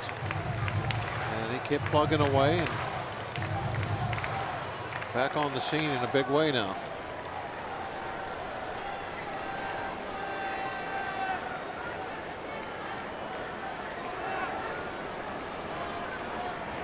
Nothing will get you noticed like the long ball.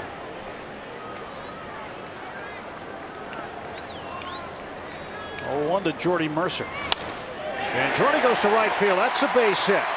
Lambeau's going to stop. And the Pirates, with 1 out, have runners at first and second. Tying run now in scoring position. Jordy Mercer with his first hit. He's 1 for 3. He's going to poke it the other way. Loesch is a little disgruntled, I guess you could say, out on the mound. This wasn't that long ago where he was up 5-0, cruising, getting all kinds of outs easily. Now he's given up 12 base hits.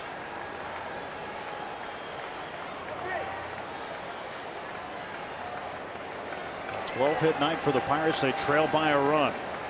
PA had a run-scoring double when he pinch hit in the 5th. Falls behind 0-1. Loesch would love to get a double play. PA runs extremely well. Even if he hits a ground ball, that's not a done deal.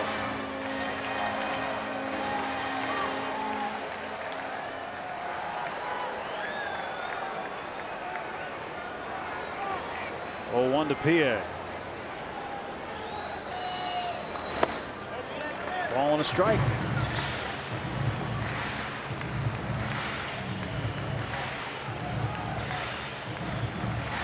See the flags here at PNC Park more and more this year. And you hear comments from the people who come in from out of town. They say this atmosphere is absolutely wonderful, and the Johnny Rogers are all part of it.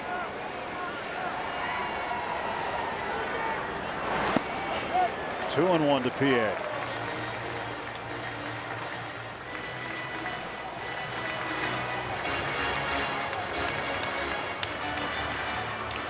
Five, 4, Milwaukee leading, bottom of the 6th inning. The Pirates threatening again. Mercer at first and Lambeau at second base. Lambeau's first career multi-hit game.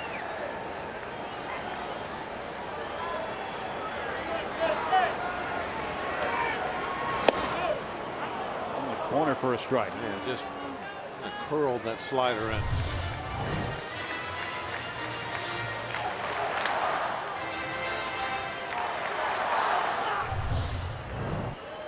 A little bit off the plate.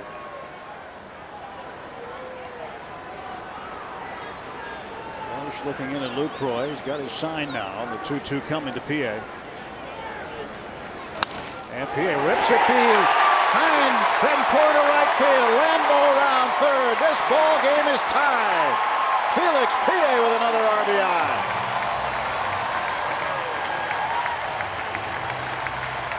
Go-ahead run now at third base, just 1 out.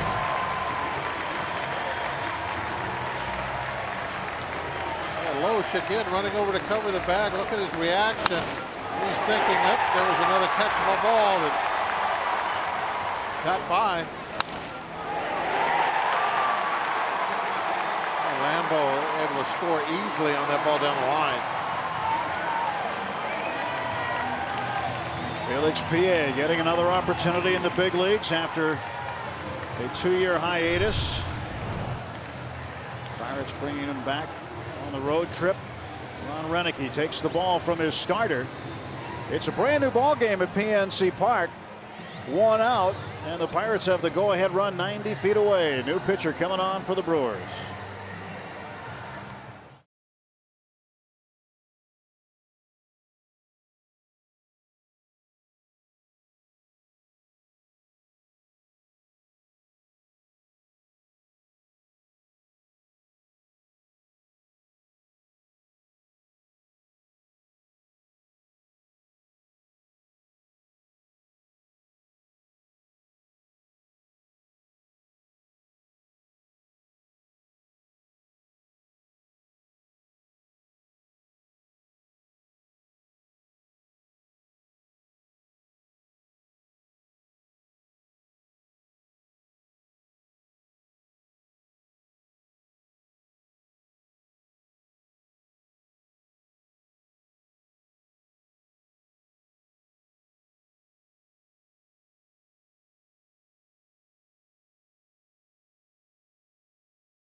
5-5. New ball game here in the bottom of the 6th inning. Pirates fans certainly pleased about that. And 13 hits given up by Kyle Lohse, a season high. That's got to be close to a career high, you would think. You don't have many outings where you give up that many hits, because if you're getting hit around, you don't stay out there very long. Felix Pie tonight, 2 for 2, a single and a double, and 2 runs driven in. He's come up with a couple of key hits, and now the pitcher's spot in the order comes around. And Rob Wooten will face a pinch hitter, Garrett Jones. See, he doesn't give up many hits to this point. Called up at the end of July. He was leading the PCL in saves at the time of his call-up.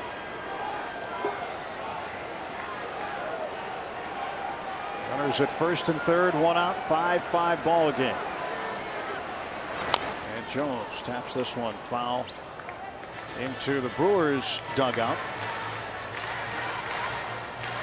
Rob Wooten out of Sanford, North Carolina, who's 28 years old. Made his major league debut this year.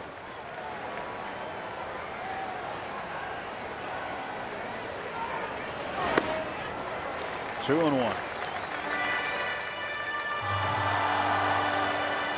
Got to get that man home. The go-ahead run. Neil Walker lurking. Mr. Clutch.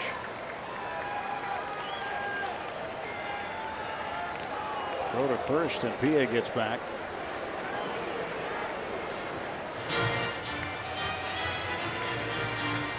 Pia would love to be at second base.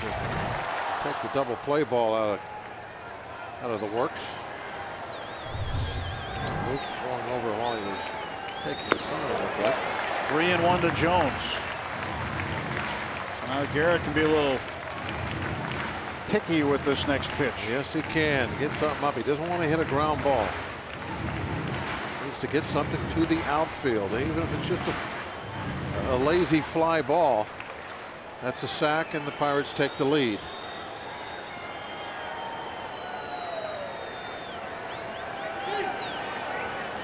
Here's the 3-1. Get a hook. Jonesy pops this one up. And coming on to make the catch is Gomez. Mercer bluffs. Betancourt cuts it off. So Garrett can't get the runners up. It wasn't as selective probably as he needed to be. It looked like it was a breaking ball, wasn't a hook slider. It ended up being kind of down and in. Just couldn't get it driven deep enough. See, he's upset.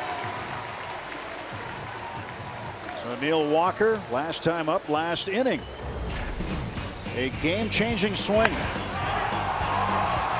Came with 2 outs. Bounced off the sidewalk, through a tree, came short of the river, didn't go in the water. But it went out of the park. That made it 5-4. This month, 2 home runs, 286 average. He's driven in 9, and the go-ahead runs at third with 2 men out.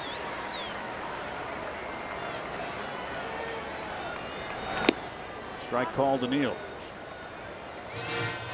Neal singled in the first inning, flied to center in the 4th. A big opportunity for Walker to give the Pirates their first lead of the game. Brewers scored first in the first. And a single run in the 4th on an Aramis Ramirez home run. And then put 3 more up in the 5th when Ramirez doubled to left.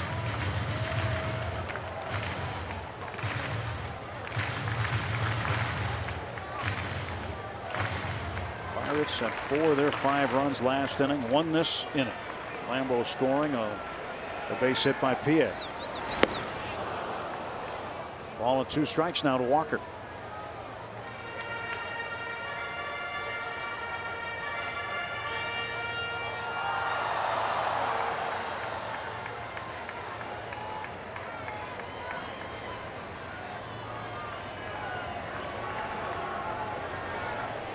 Neal adjusting his gloves, getting ready, making Wooten wait for him.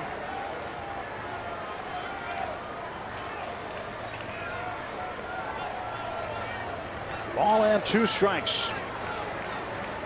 Runners off the corners. And Walker strikes out. Pirates tie it and leave the go-ahead run at third. It's 5-5 after 6 innings.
The divisional rival Cardinals come to town this Friday at 7:05. All fans take home a Pirates t-shirt at the gates courtesy of Remax. Get to Federal Street before the game for a Budweiser block party featuring local live music, and you can meet former Bucco and current broadcaster John Wehner at the Budweiser bar. For tickets, go to pirates.com/free-shirt-Friday. That's coming up on Friday. How about that? My dad and I want to ban the DH too. Who's that? Who are those pictures of? I have no idea. Some great logos, though. Some young man. I love the logos. One's a mustache and one is not. Well, that wasn't much of a mustache, you know. It's like a football game, 11 on each side. Here's Justin Wilson. Takes over for Gomez. An ERA of 194. Lowest ERA any rookie in the league. Wilson will face the top of the order for Milwaukee, Norichika Aoki. Aoki takes ball 1. Speaking of t-shirts, we haven't talked about this story yet, but you know, of course, we talked about the trade a lot. Marlon Byrd and John Buck from the Mets coming to the Pirates. They'll be here tomorrow. And tonight at Citi Field in New York just so happened to be Marlon Byrd t-shirt night on the day he was traded. Mets up 5-0 on Marlon Byrd t-shirt night tonight. Marlon not playing, obviously. He's on his way here. Things that the fans voted on. They wanted a Marlon Byrd t-shirt night. Aoki pops this one back and out. Obviously, he was a fan favorite. Robbie, what's going on in New York? Well, the Mets are trying to make up for doing this, you know, the trade of Marlon Byrd. They're giving away 2 tickets to a September game and also giving away a t-shirt from earlier in the season. So the Mets, yes, they're probably taking a little bit of a PR hit by trading Marlon Byrd on Marlon Byrd t-shirt night, but they're also going to make it up to their fans a little bit, and they feel bad for trading Marlon. But yes, a couple shirts and an old t-shirt in replacement of tonight. Well, last year when Hunter Pence was traded from the Phillies to the Giants on the 21st of August, almost a month after the trading deadline, it was already scheduled and the bobbleheads were ordered. They still had Hunter Pence bobblehead night in Philadelphia, in spite of the fact he was playing for the Giants at that point. Well, Aoki walks to lead off the inning, not the start that Justin Wilson had scripted. Okay, I'm sure I'd love to figure out a way to score a go-ahead run. He's going to be thinking about that fly ball that wasn't caught, that led to 4 runs, just to make amends.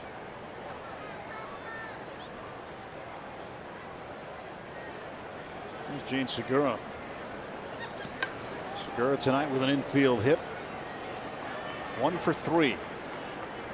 He lined into a double play, lining one down to third base. Alvarez caught the ball low around his ankles and then threw it to first base, where Aoki had slipped trying to get back to the bag.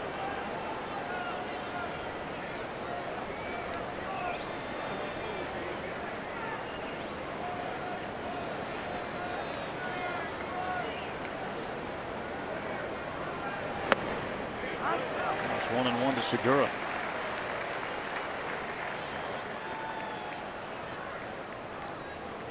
.255 this month. Segura hitting .305 overall. So he's had a couple of really good months before this month.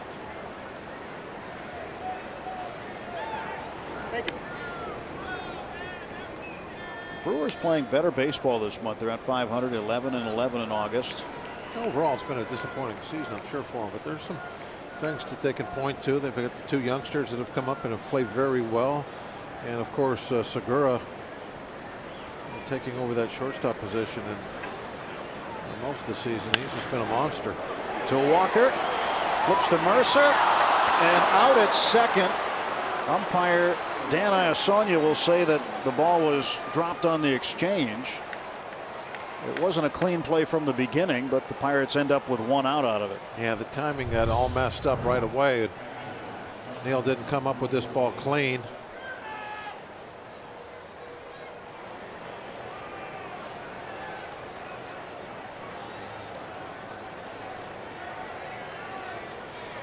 Did a nice job of recovering, though. There's the ball. Well, I was going to say there the ball was caught, but I guess it really wasn't. Well, there the ball was touched. We saw it come out a little early. Mike got a call there, but to have that ball ruled as a no catch, it really has to be obvious. I mean, we're looking at the Allegheny Health Network Supermo to be able to see that that ball was never under control. And at real speed, you're watching it live. I don't think you really see that. It looked to me like the ball came out as he was reaching in when I saw the play live. And obviously that's what the umpire saw also. Thank you.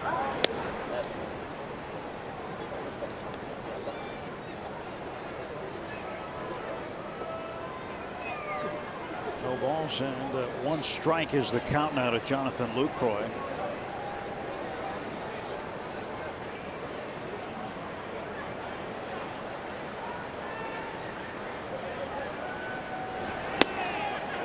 Just outside, 1-1.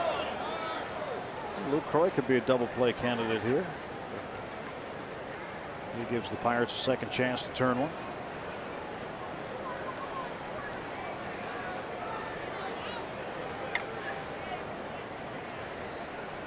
Lucroy, pretty good hitting catcher. .285 with 17 home runs. 66 runs batted in.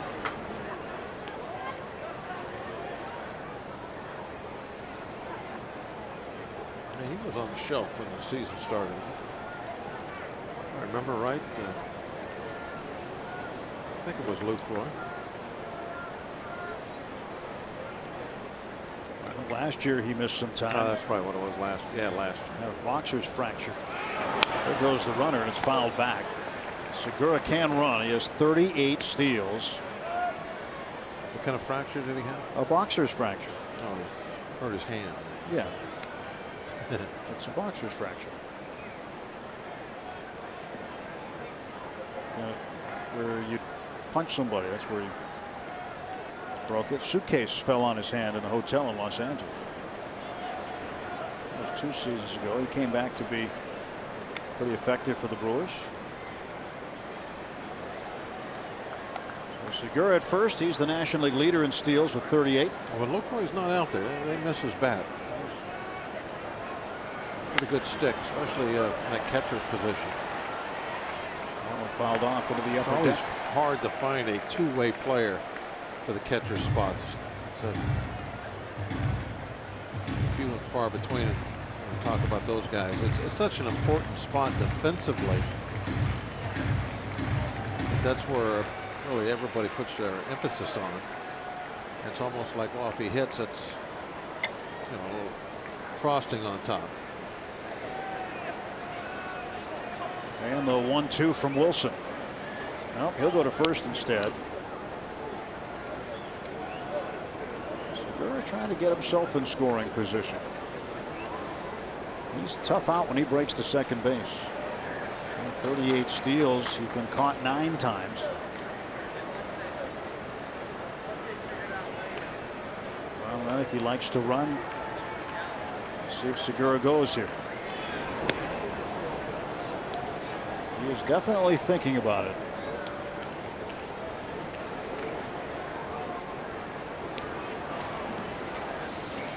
Taking a little peek over into the dugout, make sure he has the green light.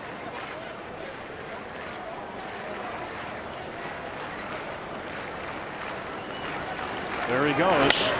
And a ground ball towards second base. Walker recovers. And they will have a play at third base. And Segura is out. Alertly, Neil Walker did not throw to first, and he got the lead runner. Alvarez tagging out Segura. Outstanding play, Neil.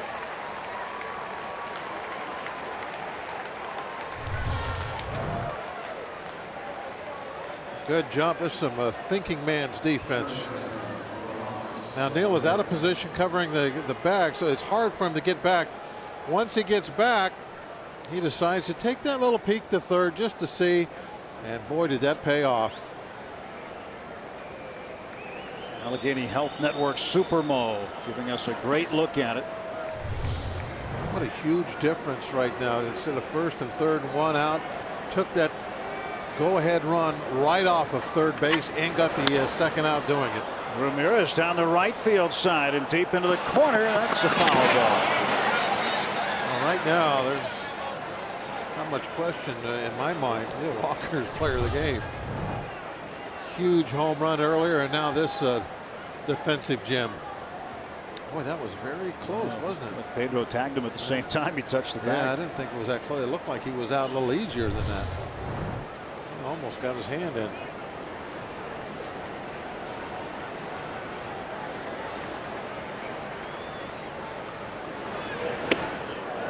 Backs up Ramirez. Ramirez homered back in the 4th inning and doubled in 2 runs in the 5th. He has driven in 3 of the 5 Milwaukee runs. 43 home runs here at PNC Park alone. Home run came off a changeup, if I remember right. Double was an inside fastball. Trying to work him inside right now. Last 2 pitches stood him up.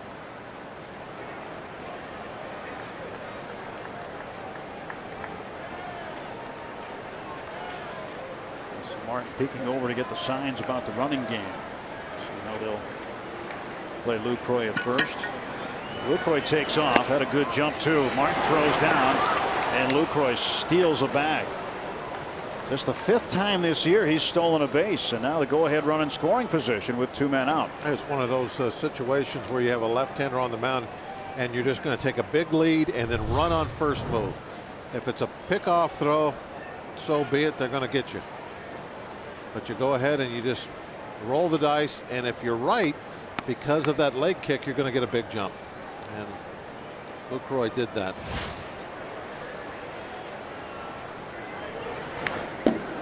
Foul ball, that fills up the count. That's a frustrating foul ball for a hitter. So in a way, Lucroy just made up for that great play that Neil was able to accomplish. Neil took a runner out of scoring position. Lucroy with the steal, put one back in, put himself back out there. A good gamble by the Brewer catcher. Justin Wilson's payoff pitch to Aramis Ramirez. Into the gap in left center field, and the Brewers are going to retake the lead. It's 6-5 Milwaukee. Ramirez with 4 RBIs tonight. Yeah, Luke Roy will get a lot of congratulations when he gets to that dugout for that stolen base.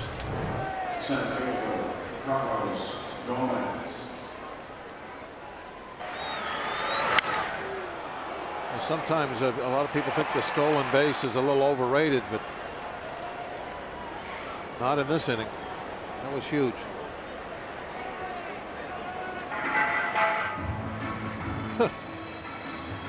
Ramirez looks like returning an interception to the end zone. A little high stepping. High step, yeah. Well, he's a triple away from the cycle tonight. Home run, double, single, all in consecutive at bats. Makes you forget that he hit into a double play in the first inning. So Wilson right now on the hook. He has given up the go-ahead run in the 7th. 6-5 Milwaukee. Now 10 hits for the Brewers.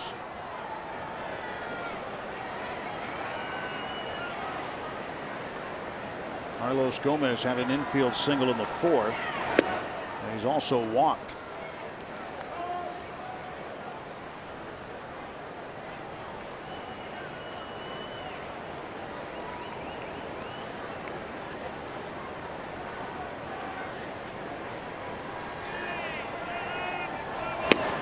Right by him.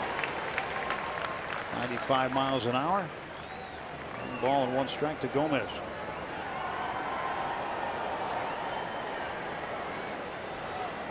Gomez among the National League leaders in triples, stolen bases, extra base hits, and slugging percentage. He's having himself a very good year. Fouls this one off for strike 2. There was a time last year the Brewers were not very pleased with the way he was running the bases, and a lot of his at bats they were not happy with, undisciplined. But he has really worked hard on his game. It's paid off for him this year.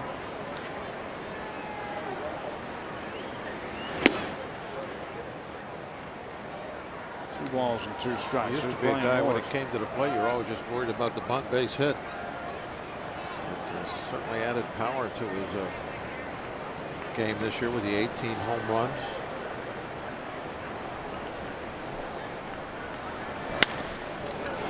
Sanchez, great stop. Ramirez drives in another run. It's now a 6-5 Milwaukee lead. Stretch time here at PNC Park, middle of the 7th inning. Fans, it's time for the 7th inning.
Allegheny Health Network Supermall giving us the great pictures here tonight. 6-5 Brewers in front, heading to the bottom of the 7th inning.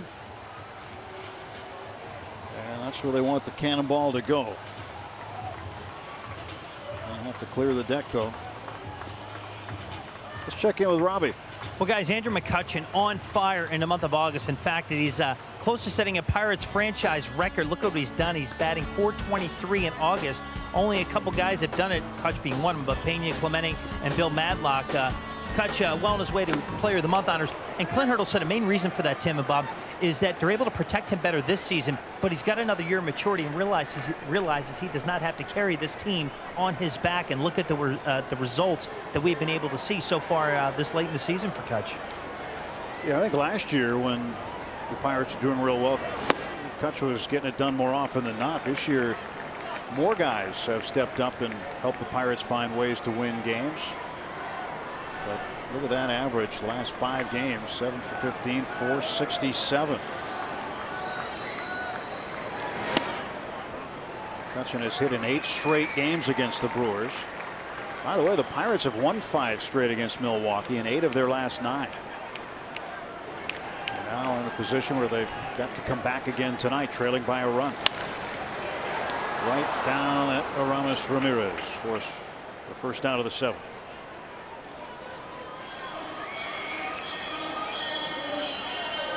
One out, and this will be Pedro Alvarez coming up next.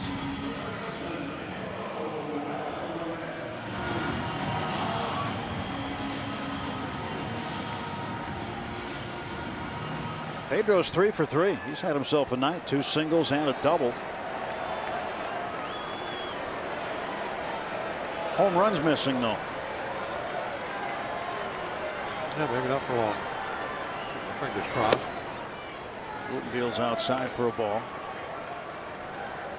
1-0 to Pedro. His double, he hit far enough for a home run. Bounced over the 410 sign. They've been gone in just about every ballpark. 2-0 to Alvarez.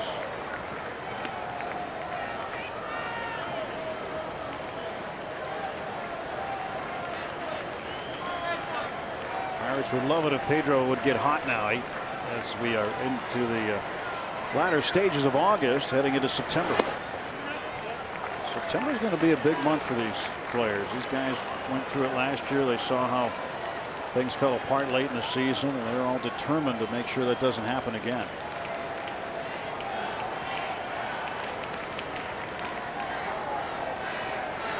And Alvarez hammers it down the right field line. It's off the pole. El Toro strikes again. He is the National League leader in home runs with 32, and the Pirates have tied it at 6.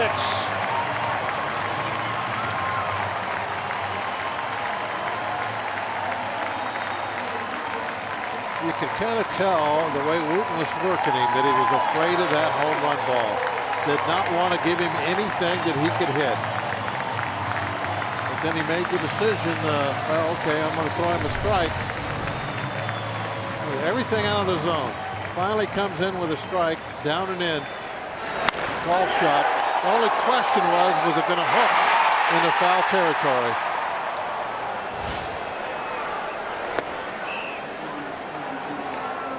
Ball 1 to Russell Martin. If that one hadn't hit the pole, that would have been up by the back row.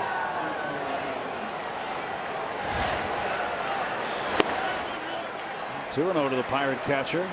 It's static in the Pirate dugout now as the Bucks have come back to tie it for a second time.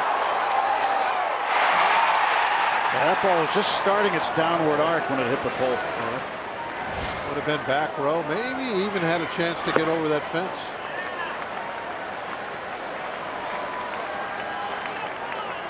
If it gets over that back fence, you get to watch him roll down toward the river. The 3rd career 4-hit game for Alvarez. 4 for 4 tonight. And Russ walks. So now the go-ahead runs on base with 1 out.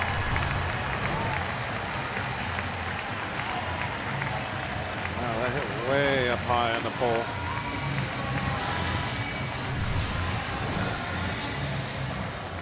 That had to hit about Oh, probably 60 feet up, would you say?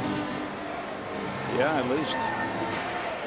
Maybe There's a separator between the two sections of the I'll stream. say 55 to 60. That would be my guess. I'll say, I'm going to say 54 feet. Okay. Just to You're undercutting me a little. disagree with you. Yeah. I'll have to go out there with a tape measure tomorrow. 55 to 60 in that range. I have 54 and everything under 54. And I'll take that.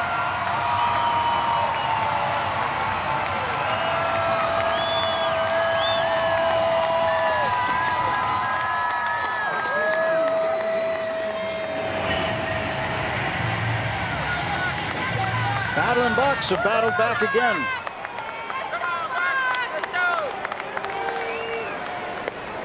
Go to first and Martin back. Very important run at first base right now. Pirates have not led in this ball game.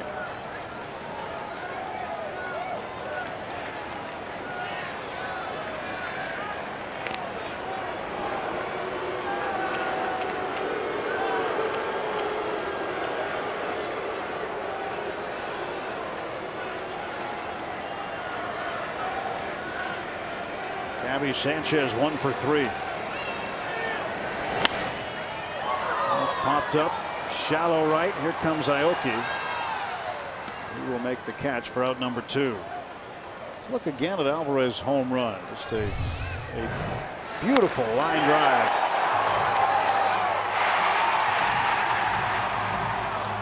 That hit 54 feet above the many wall. A guess. That's just a guess. I'm guessing right now Russell Martin wants to return the favor on Lucroy. A little game in a game. Catchers, they don't like the other catcher stealing on them. Martin not slow. But, they're going to keep an eye on him. I think they're thinking the same thing. Martin would love to show that he's got speed to steal a base also. Andrew Lembo, strike 1. Lembo with his first career multi-hit game. He has a pair of singles. He has scored 2 of the 6 Pirate runs.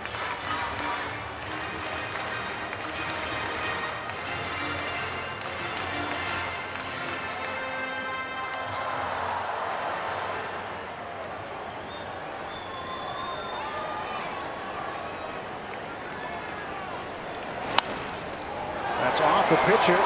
Segura recovers and throws him out. But the Pirates tie it as Pedro Alvarez goes deep. El Toro striking for the 32nd time and ties this ball game, clanging it off the right field foul pole.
by authority of the Pittsburgh Pirates and may not be reproduced or retransmitted in any form, and the accounts and descriptions of this game may not be disseminated without the express written consent of the Pittsburgh Pirates.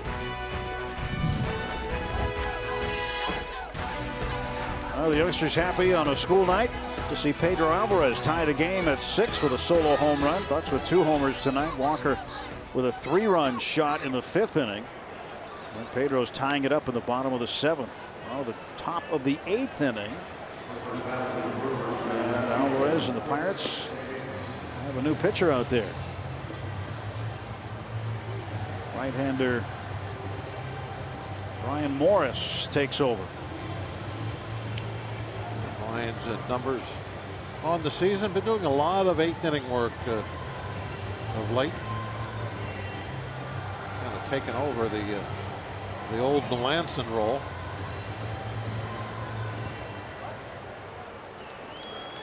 Well, Justin Wilson probably very relieved that Pedro hit that home run, because he was the guy on the hook at that point in time. He had given up the run that put Milwaukee ahead 6-5. So it's up to the Shark Tank here tonight. Chris Davis takes a strike.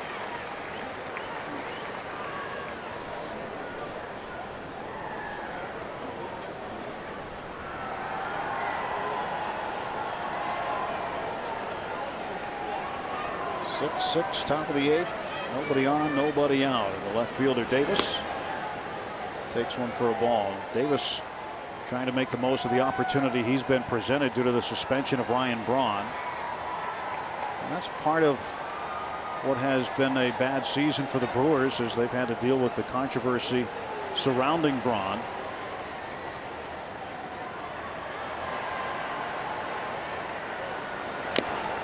And it has certainly been a distraction to the ball club. They've tried to keep it off the field, but you have a guy who's been such a solid run producer for them. But now Davis comes up, and Ron Renicky puts him in the lineup every night now, and he has produced himself. He's done a good job. They've turned a bad situation into something good, an opportunity for a youngster to prove himself, and so far so good. This one fouled off to the right.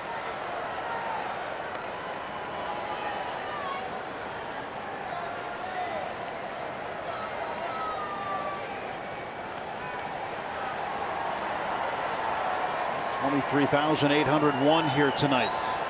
Looking out at that scoreboard, 2-1 now. The Reds picked up a run on the Cardinals. They're in the 5th inning. Cardinals up. Pitch inside, and it's 2-2 now to Chris Davis.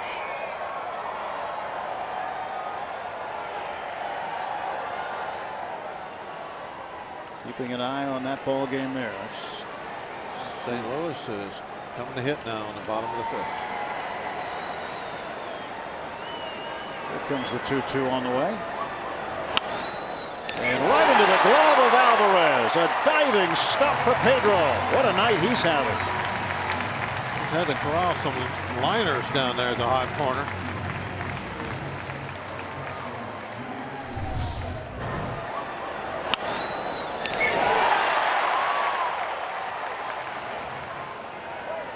Pedro doing it with the bat, and here does it with the glove.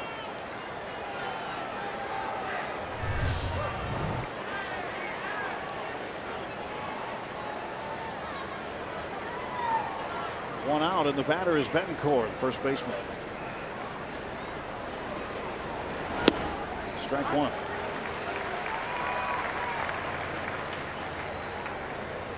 You got to wonder, and you would know, pitcher think that ball off the bat might be in the left field, and then you get that sudden sense of relief, don't you? And absolutely. Player comes up with a play like that. And we saw the opposite of that several times with Low Shot on the mound, where obviously he thought that there was going to be a different result, and then you kind of have that little letdown. Well, in this case, as you say, it's like, okay, that ball's ripped. You're thinking extra bases. You may be already on the move to back up somewhere, and then you see a great play and a catch. You are, I don't know what the emotion would be. There's men on base, a big situation. It is kind of an elation type thing. I can still remember a play that Van Slyke made at Olympic Stadium in Montreal that I had to go and watch the tape after the game because I saw a liner, a shot going into the gap, and I was running to back up third, and next thing I knew, he was tossing it in. And somehow he got there and made that catch. One of the best catches that I've ever seen an outfielder make. He dove and flat out and caught the ball almost behind him. But you know, there are balls and you make judgments on them as they're hit, whether it's a double or not, like that one there. You know when it leaves the bat, you're in trouble. PA retrieves it, and in with a stand-up double with one out is Yuniesky Betancourt. Yeah, I'll tell you, Tim, I'll go further than that. You make judgments on the ball when it leaves your hand. You know the feeling of the ball coming out of your hand, whether it's a good pitch or not, where you want it, and you can have that same feeling when it's like an oh no when you let go of it, and then if it's not hit or popped up or something, you get that same feeling, like almost like a shock, like oh, it's going to be an out. So you just never know. It leaves your hand. You know when there's a bad pitch and you're thinking it's going to get hit hard. But you also can tell the sound of the contact too. You get a reaction off of that. Soft contact, you figure it's going to be an out, maybe. Here's Scooter Gennett, second baseman. 1 for 3 tonight for him. He's got the go-ahead run in scoring position and one out. And he lays down a beautiful bunt. You're not going to see many bunts better than that. That was Brett Butler like. Wow. And he gets Betancourt over to third base with less than 2 outs. Brett Butler, the best bunter for a base hit I have ever seen, and this is exactly the kind of bunt he would lay down to where no one even can think of making a play. Well, some of the things we've seen in a very short period of time from Scooter Gennett, you can understand why the Brewers really like this kid.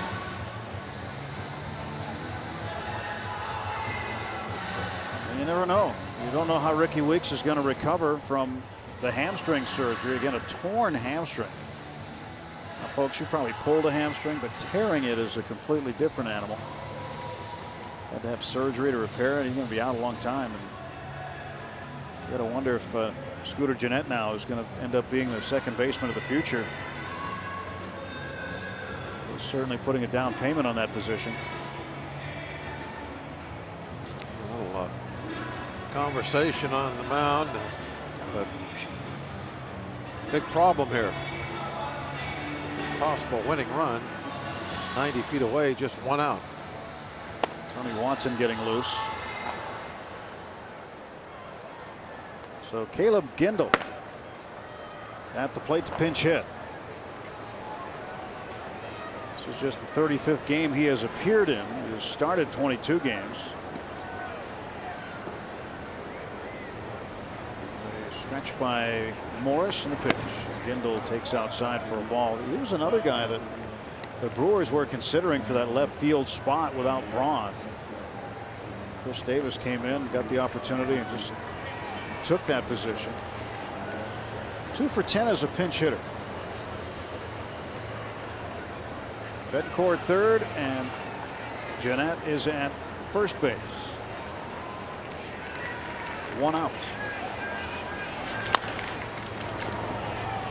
One strike now. 1 ball, 1 strike to Gindel.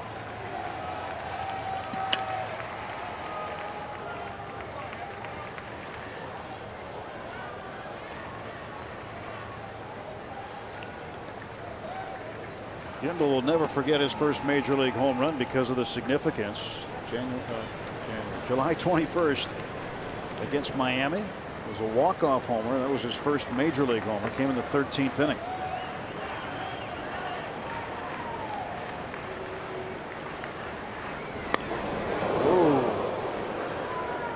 I'll second that. Keep the double play in order.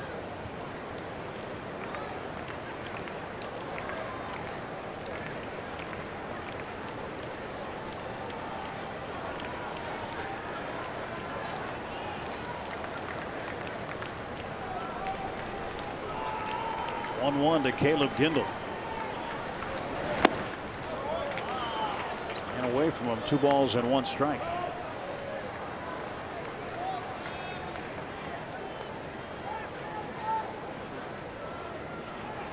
Gindel has not grounded into a double play in 83 at bats for the Brewers this year.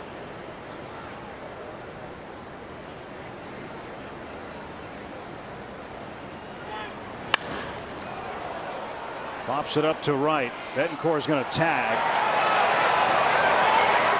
Lambo will get this one into second base. The Brewers are going to take the lead again. It's 7-6. A good decision by Lambo. He made sure he kept Scooter over at first base. Going home with that throw would have been a Hail Mary at best. Do the smart thing and just throw it in the second. Betancourt, who doubled with 1 out, comes around to score, and Jeanette with the bunt base hit got him from second to third.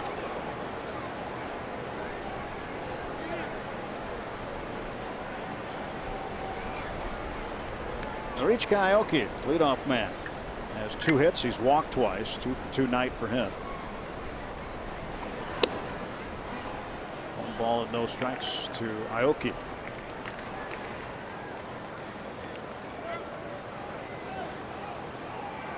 Tomorrow night, the Pirates will see a familiar foe, Tom Gorzolani, former Pirate.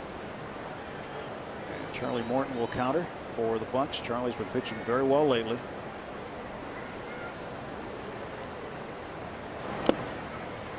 Two and 0.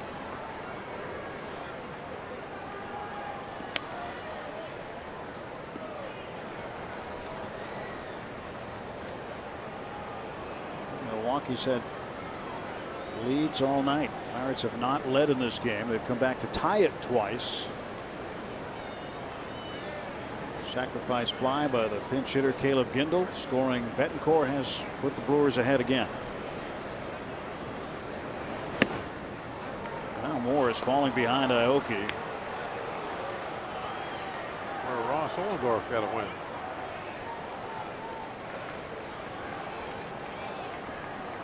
Third one of the season for Washington. Nationals beat Miami 2-1.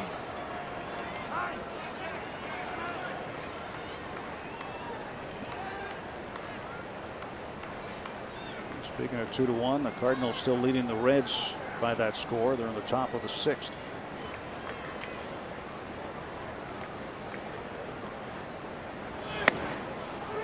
And a 4-pitch walk to Norichika Aoki. Brian Moore certainly didn't want to do that. It's not a good night so far for the Shark Tank. Gave up 1 in the 7th, and now 1 here in the 8th. Still a runner in scoring position. Gene Segura, the batter. Aoki at first and Jeanette at second base. 2 men out for the Brewers.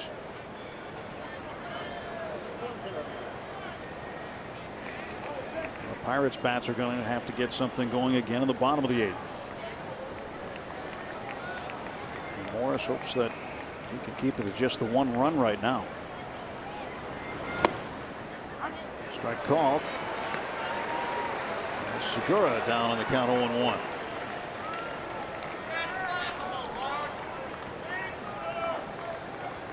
One for 4 for Segura, the Brewers shortstop.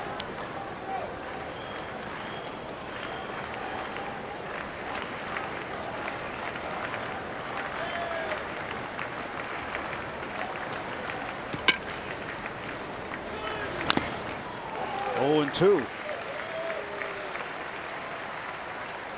Segura is just one of 4 players in the big leagues this season with 10 or more homers. 30 or more stolen bases. Starling Marte of the Pirates, another one. Carlos Gomez, his teammate, is another. And Alex Rios, the last name on that list.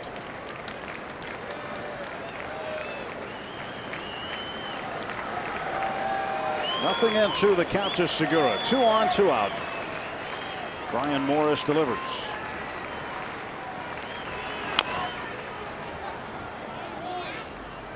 Foul ball, still 0-2.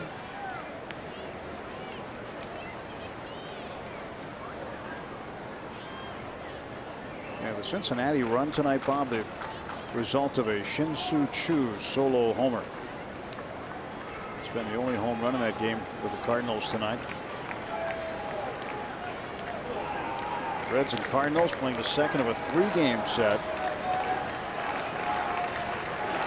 And the Bucks and Cards play this weekend here at PNC Park. Then after that, St. Louis plays a 4-game series with Cincinnati.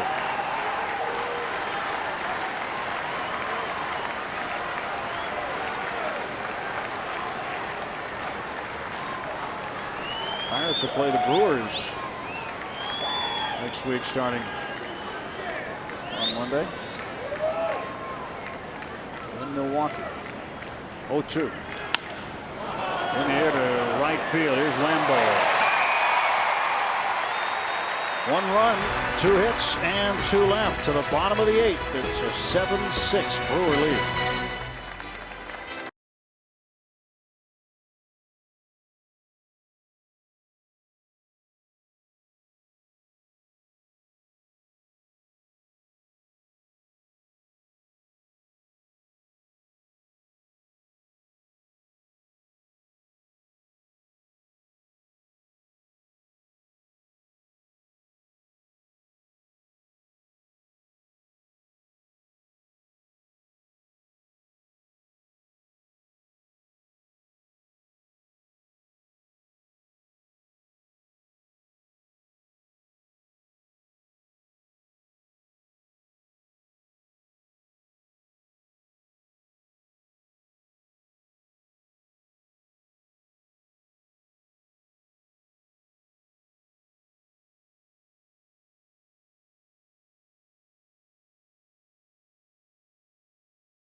Travis Snyder has been on the 15-day DL since the 28th of July. He's on a rehab assignment.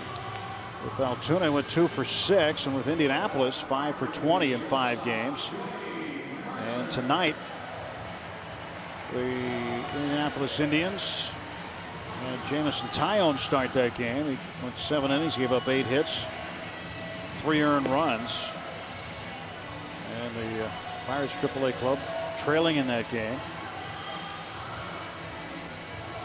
Tyone has struck out 6. So here it is 7-6. Go to the bottom of the 8th inning, and Jordy Mercer will lead things off. And Felix Pie and a pinch hitter. And Brandon Kinsler comes on to work for the Brewers late in this ball game. He's been doing a fine job this season. Just 51 base hits in 60 innings. On a batting average in the low 200s. 60 innings and just 2 home runs. That's a pretty good number, thinking that where his home games are played. Yeah.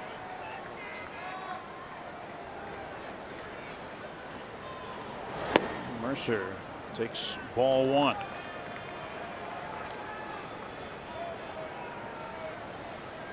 bloop and a blast time here for the Pirates in the 8th. They'd love to get it here if they can.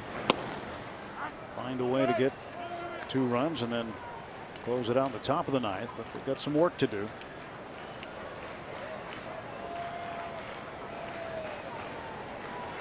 Mercer 1 for 3 and the pitch.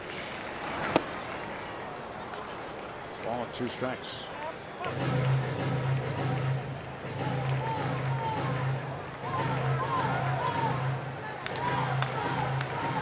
Jordy singled his last time up in the 6th. He went to right field with Lambeau aboard. Pirates had 3 straight hits in the 6th inning. Mercer had the middle one of the 3. Lambeau's first, then Mercer's, then PA.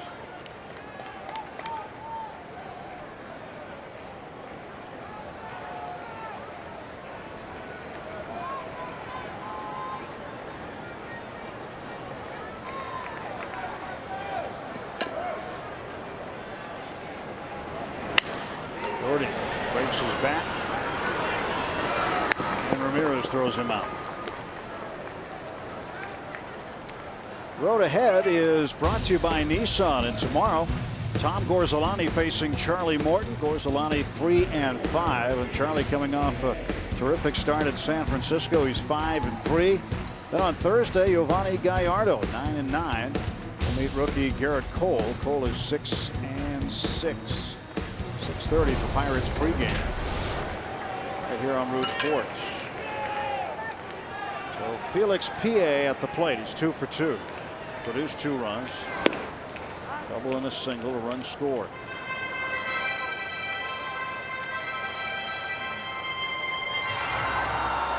No balls and 1 strike to Pie.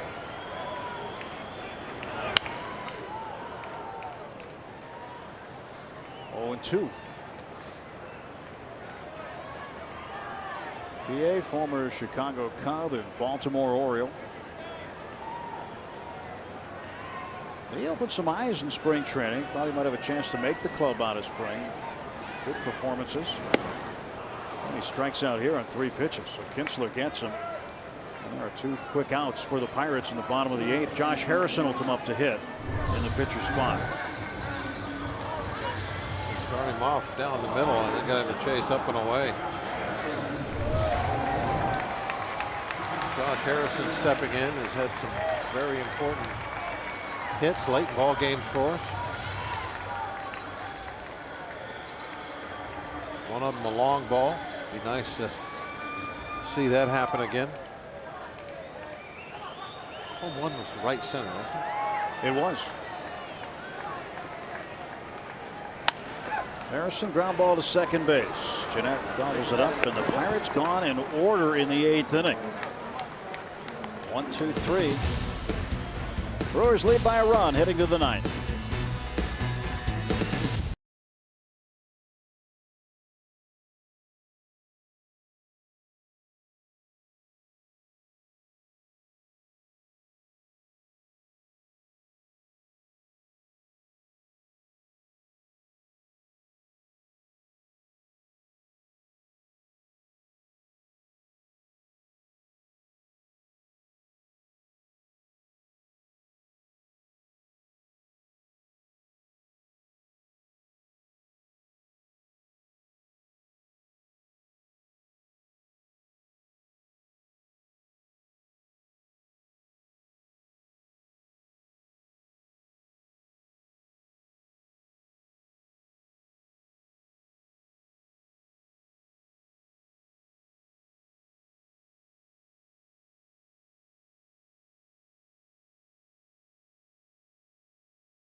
Brewers in front.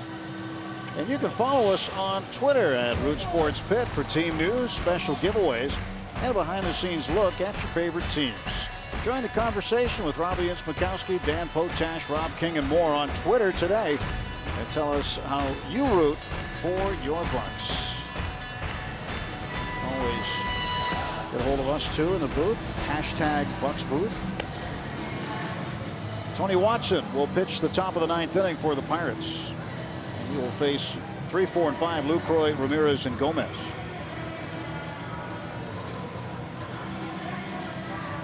Watson having another fine year for the Pirates. Hold the fort and perhaps get a win. That's what Tony's hoping for. Just a one-run ball game.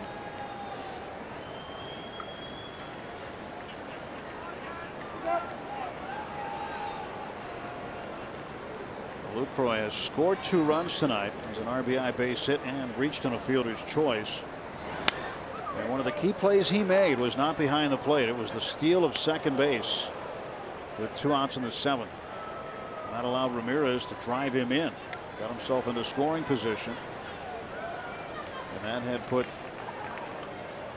the Brewers ahead by a run at that time. It came after a great defensive play by Walker to take Segura out of scoring position, throwing behind him as he was trying to get the third on a slow ground ball. Then Lucroy was able to make up for that play by getting the steal.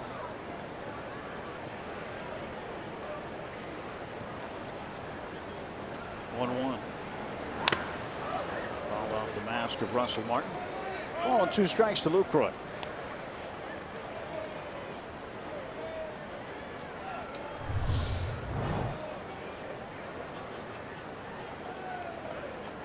That'll wake you up.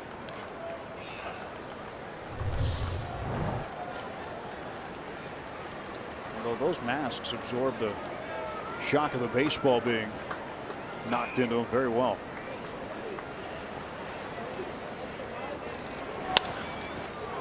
A poke single to center field. Lucroy just stuck the bat out. He's got his 2nd hit of the night, a leadoff single for Lucroy. Ball way off the plate. Somehow able to reach it.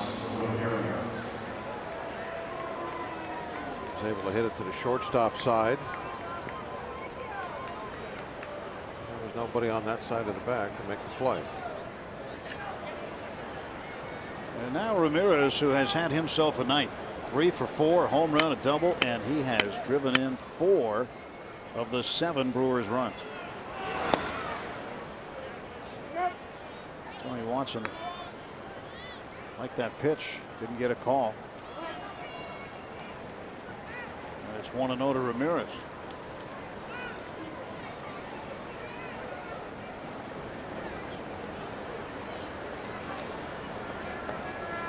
That's the pitch down there in the lower left corner. Tony thought he picked up a strike on.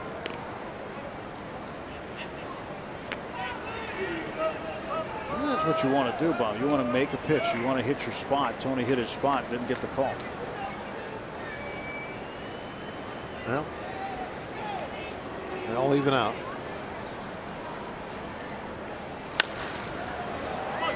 High fly ball, foul ground. Sanchez way out there, and he's not able to get to it. Boy, did Gabby go a long way.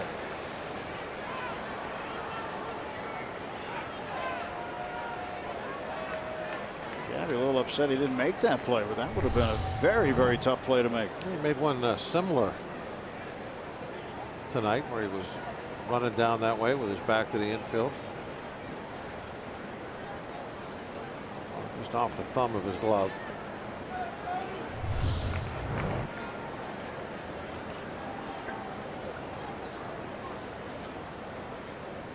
One to Ramirez. 2 balls and a strike. Brewers had a single run in the 1st, another run in the 4th, 3 in the 5th, and then single runs in the 7th and the 8th. Pirates had a big inning in the 4th where they picked up 4 runs, and single runs in the 6th and 7th. And Ramirez has a 4-hit night. 4 for 5.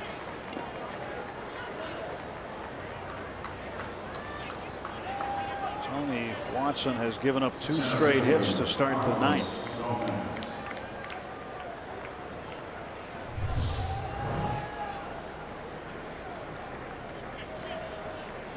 Ball hit hard.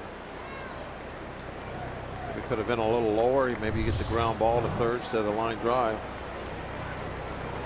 Still a pretty good pitch right on the outside.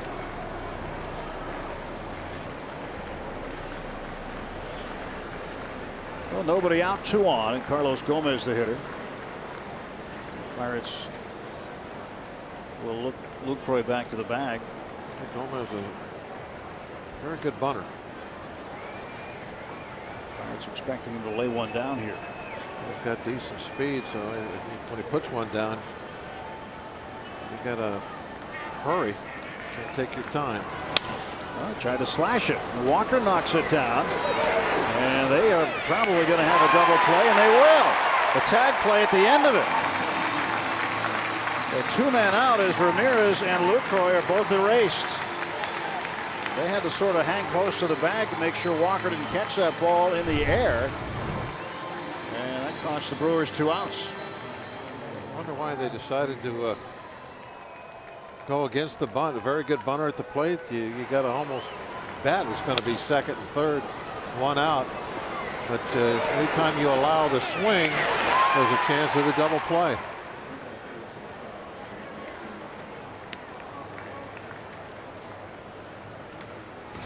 Got the tag down in plenty of time. Chris Davis at the plate. Throw goes to first base, and Gomez tripped over something.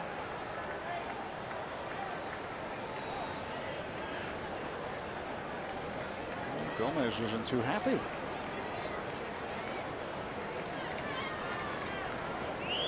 He's talking to Gabby. And a bouncer to Mercer. Get down to second base. But Jordy caught an edge too. And nothing across for the Brewers. Last wraps for the Pirates heading to the bottom of the 9th.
Trying to make it 30 tonight.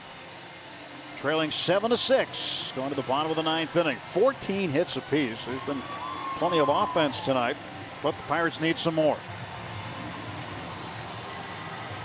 Now they've been so good this year at the come from behind wins. You almost expect it now, especially when it's just a 1-run ball game and you're at home. Number 22, Logan Schaefer. Well, the Pirates will send Neil Walker to the plate first, and he came up big with a 3-run homer in the 5th inning. Pirates had a run on the board at that point. It was 5-1. This one made it 5-4. They're definitely at the part of the lineup right now you want to be at. You got Walker, then of course McCutchen, Alvarez, who had the big home run also tonight. This is the way you'd want to do it. Walker, for a run. McCutchen, then Alvarez. Pirates still in search of their 77th win. They lost the final 2 games against San Francisco, split that series 2 games apiece. Logan Schaefer is now in left field, taking over for Chris Davis. And Henderson on the hill, trying to close it out for Milwaukee. Ball 1 to Neal.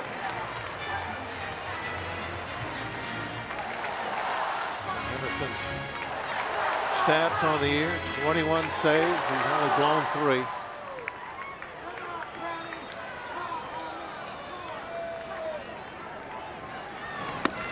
Up by 2-0. Henderson has recorded a save in each of his last 11 appearances, which has tied the record for consecutive appearances for Milwaukee with a save that he shares with Trevor Hoffman.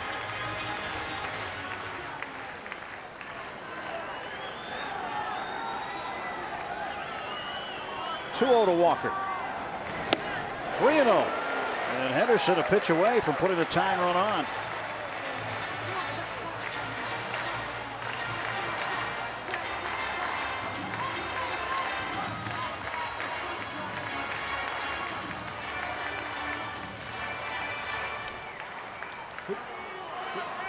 Who's going to get the pie in the face tonight? Strike 1 might be McCutchen. Maybe Pedro, the way he's swinging it. Somebody is going to get a pie in their face.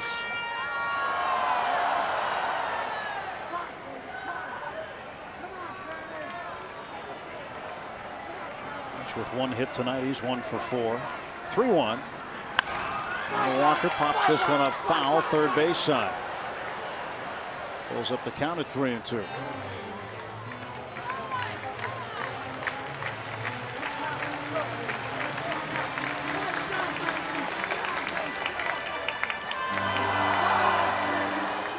Three and 2 to Walker.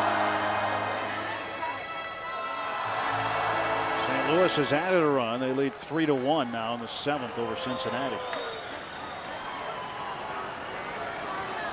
Henderson on the hill for Milwaukee, and the payoff pitch coming to Neal. And that's right at Scooter Gennett for out number 1. Yeah, Neal couldn't have done much better than that. He hit the line drive. Just got it at somebody. Andrew McCutchen earlier this year in a long game ended it. We take you back to the 14th of May. Mike Fiers delivering in the 12th inning, and Kutch put it in the right center field seats for a walk-off winner. He got the pie in the face.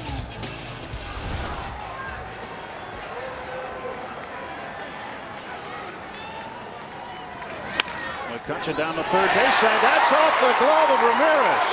And McCutchen's going to head for second. And the Pirates have the tying run in scoring position.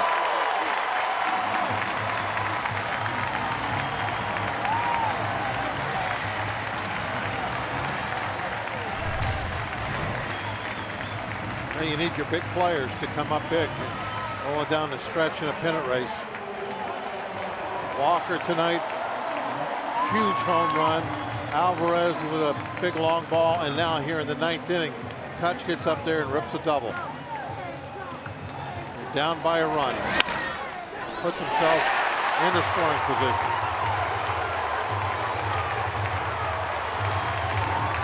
McCutchen with the 33rd double of the season. It's his 50th multi-hit game of the season.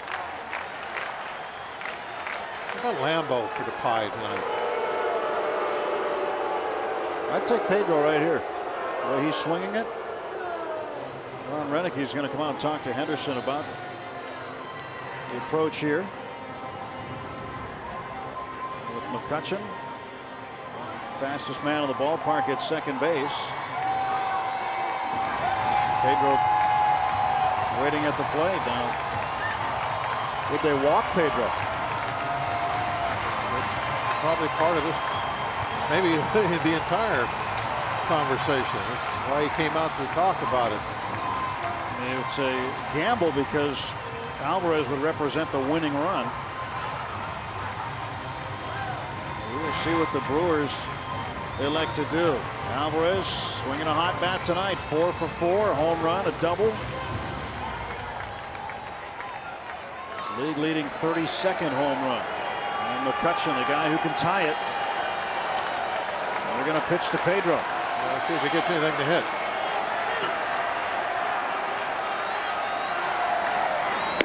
He does. Sure did.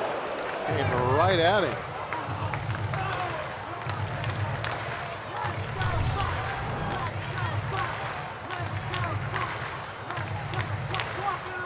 Right down the middle.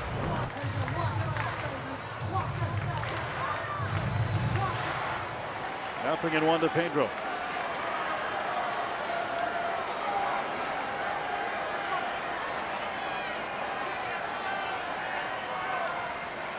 Henderson's 0-1.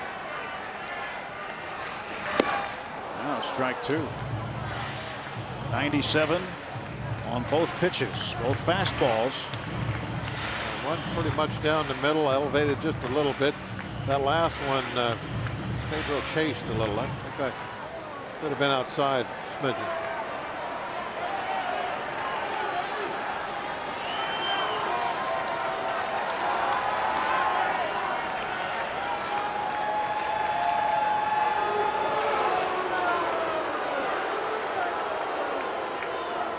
Touch him back to second base. Henderson just looked him back there.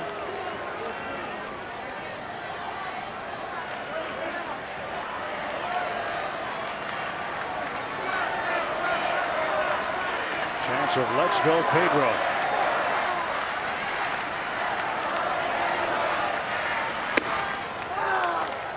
'88.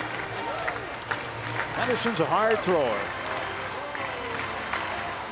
Took the spot of John Axford. Axford was the closer who supplanted Trevor Hoffman. Henderson came in, took the job from Axford. If you look at the way they're throwing Pedro right now, they're trying to get him to chase fastballs upstairs. That was what they decided on in that conversation. They're going to throw at him or throw to him, but they're going to go hard stuff. Everything. Fastball, fastball, fastball, fastball. No off-speed pitches at this point.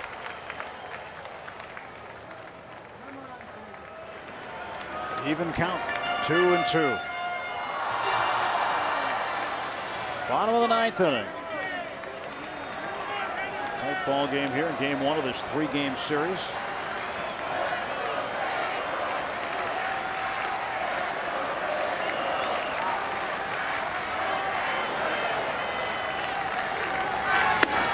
Three and 2. Really overthrowing. Lucroy's trying to tell him, hey, you got to keep your shoulder in. That's twice now. Lucroy has pointed to his shoulder, telling him you got to stay close. You got to stay close. He's trying to throw the ball so hard that he's flying open on that front side. The ball's going up and away.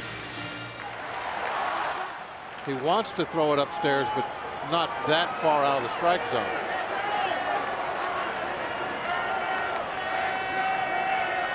He would like to throw the ball about where the second pitch was. That's where he's been aiming these last 3 pitches. Ball 4, and the winning run is aboard.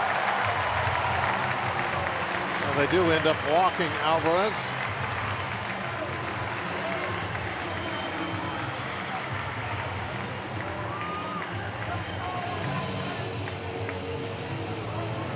Now Henderson will face the Pirates catcher Russell Martin. And we go back to June 30th. Russell Martin had a walk-off single in the 14th inning. Gabby Sanchez scored the game winner. And the chase was on. And the pie is on. Sunday game. The Sunday Whites. Can Martin do it again? Let's see what Russ can do. Runners on first and second, one out. And Martin drives one to left center. Over there to get it is Gomez. Back to second base, McCutcheon. Gomez showing a pretty good arm off tonight. And now the Bucks down to their final out.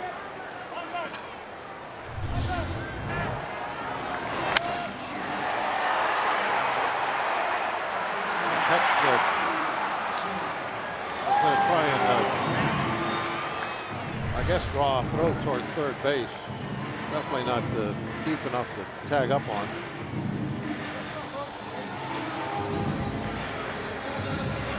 Two outs, last of the ninth, and McCutcheon's a tying run. Felix Pia's had a good night tonight, and somebody wants some pie in the face too. Maybe it's Gabby. Lambeau's on deck. That's the guy you called. Yep. They need a base hit to make it all come together here from Gabby. 2 on, 2 out. Base hit or a walk. Almost hit him. Or he could get hit. Anything. Now that would put the winning run out at second base and bring up Lambeau.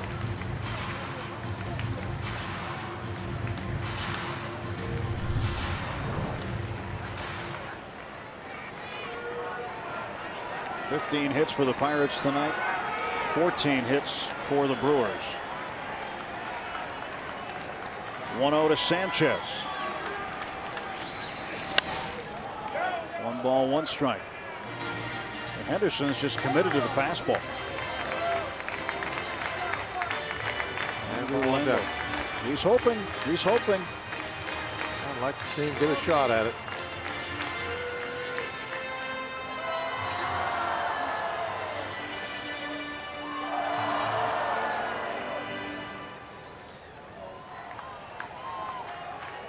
I'd like to see Gabby hit one out of here. That would be nice too. Send everybody home happy. Oh, and the outside corner for a called strike. Pirates down to their last strike. And that one was a close one. That's one of those that could go either way. Right on the edge. Parrott praying. Hoping for a miracle.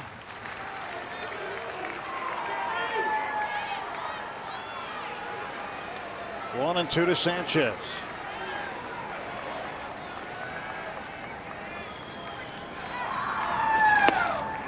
Trying to go outside again.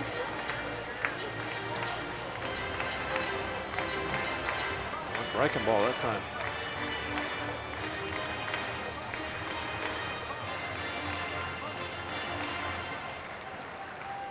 Two balls, 2 strikes. 2 on, 2 out.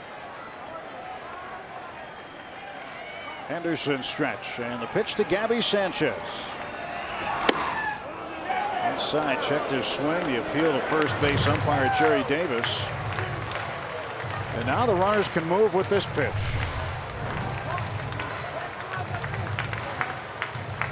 Close.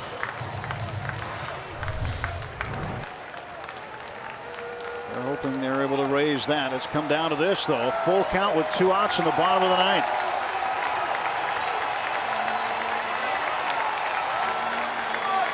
Fans on their feet at PNC Park. The payoff pitch from Jim Henderson. And Gabby hits a little looper to Segura, who throws to first and just gets him to end the ball game. So the Brewers come in and take game 1, 7-6. The Pirates have now lost 3 straight and ends a string of 5 straight wins over the Brewers. With this loss here tonight, Pirates now 76-55, and the Brewers win their 58th game of the season. So a tough night tonight for the Pirates. Aramis Ramirez made it that way with 4 hits, including a run-scoring double and a home run. Anytime you get to the battle of the bullpens like it was tonight, always feel like we have the advantage, but a little different tonight. Brewers were able to come out on top as they got a couple of runs off the pin. 22nd save for Henderson. McCutcheon left at second base as the tying run in the bottom of the 9th inning. Final score, Milwaukee 7 and the Pirates 6. Let's send you out to Rob King and Kent Jacoby. Tim and Bob, thanks very much. And TQ and I talked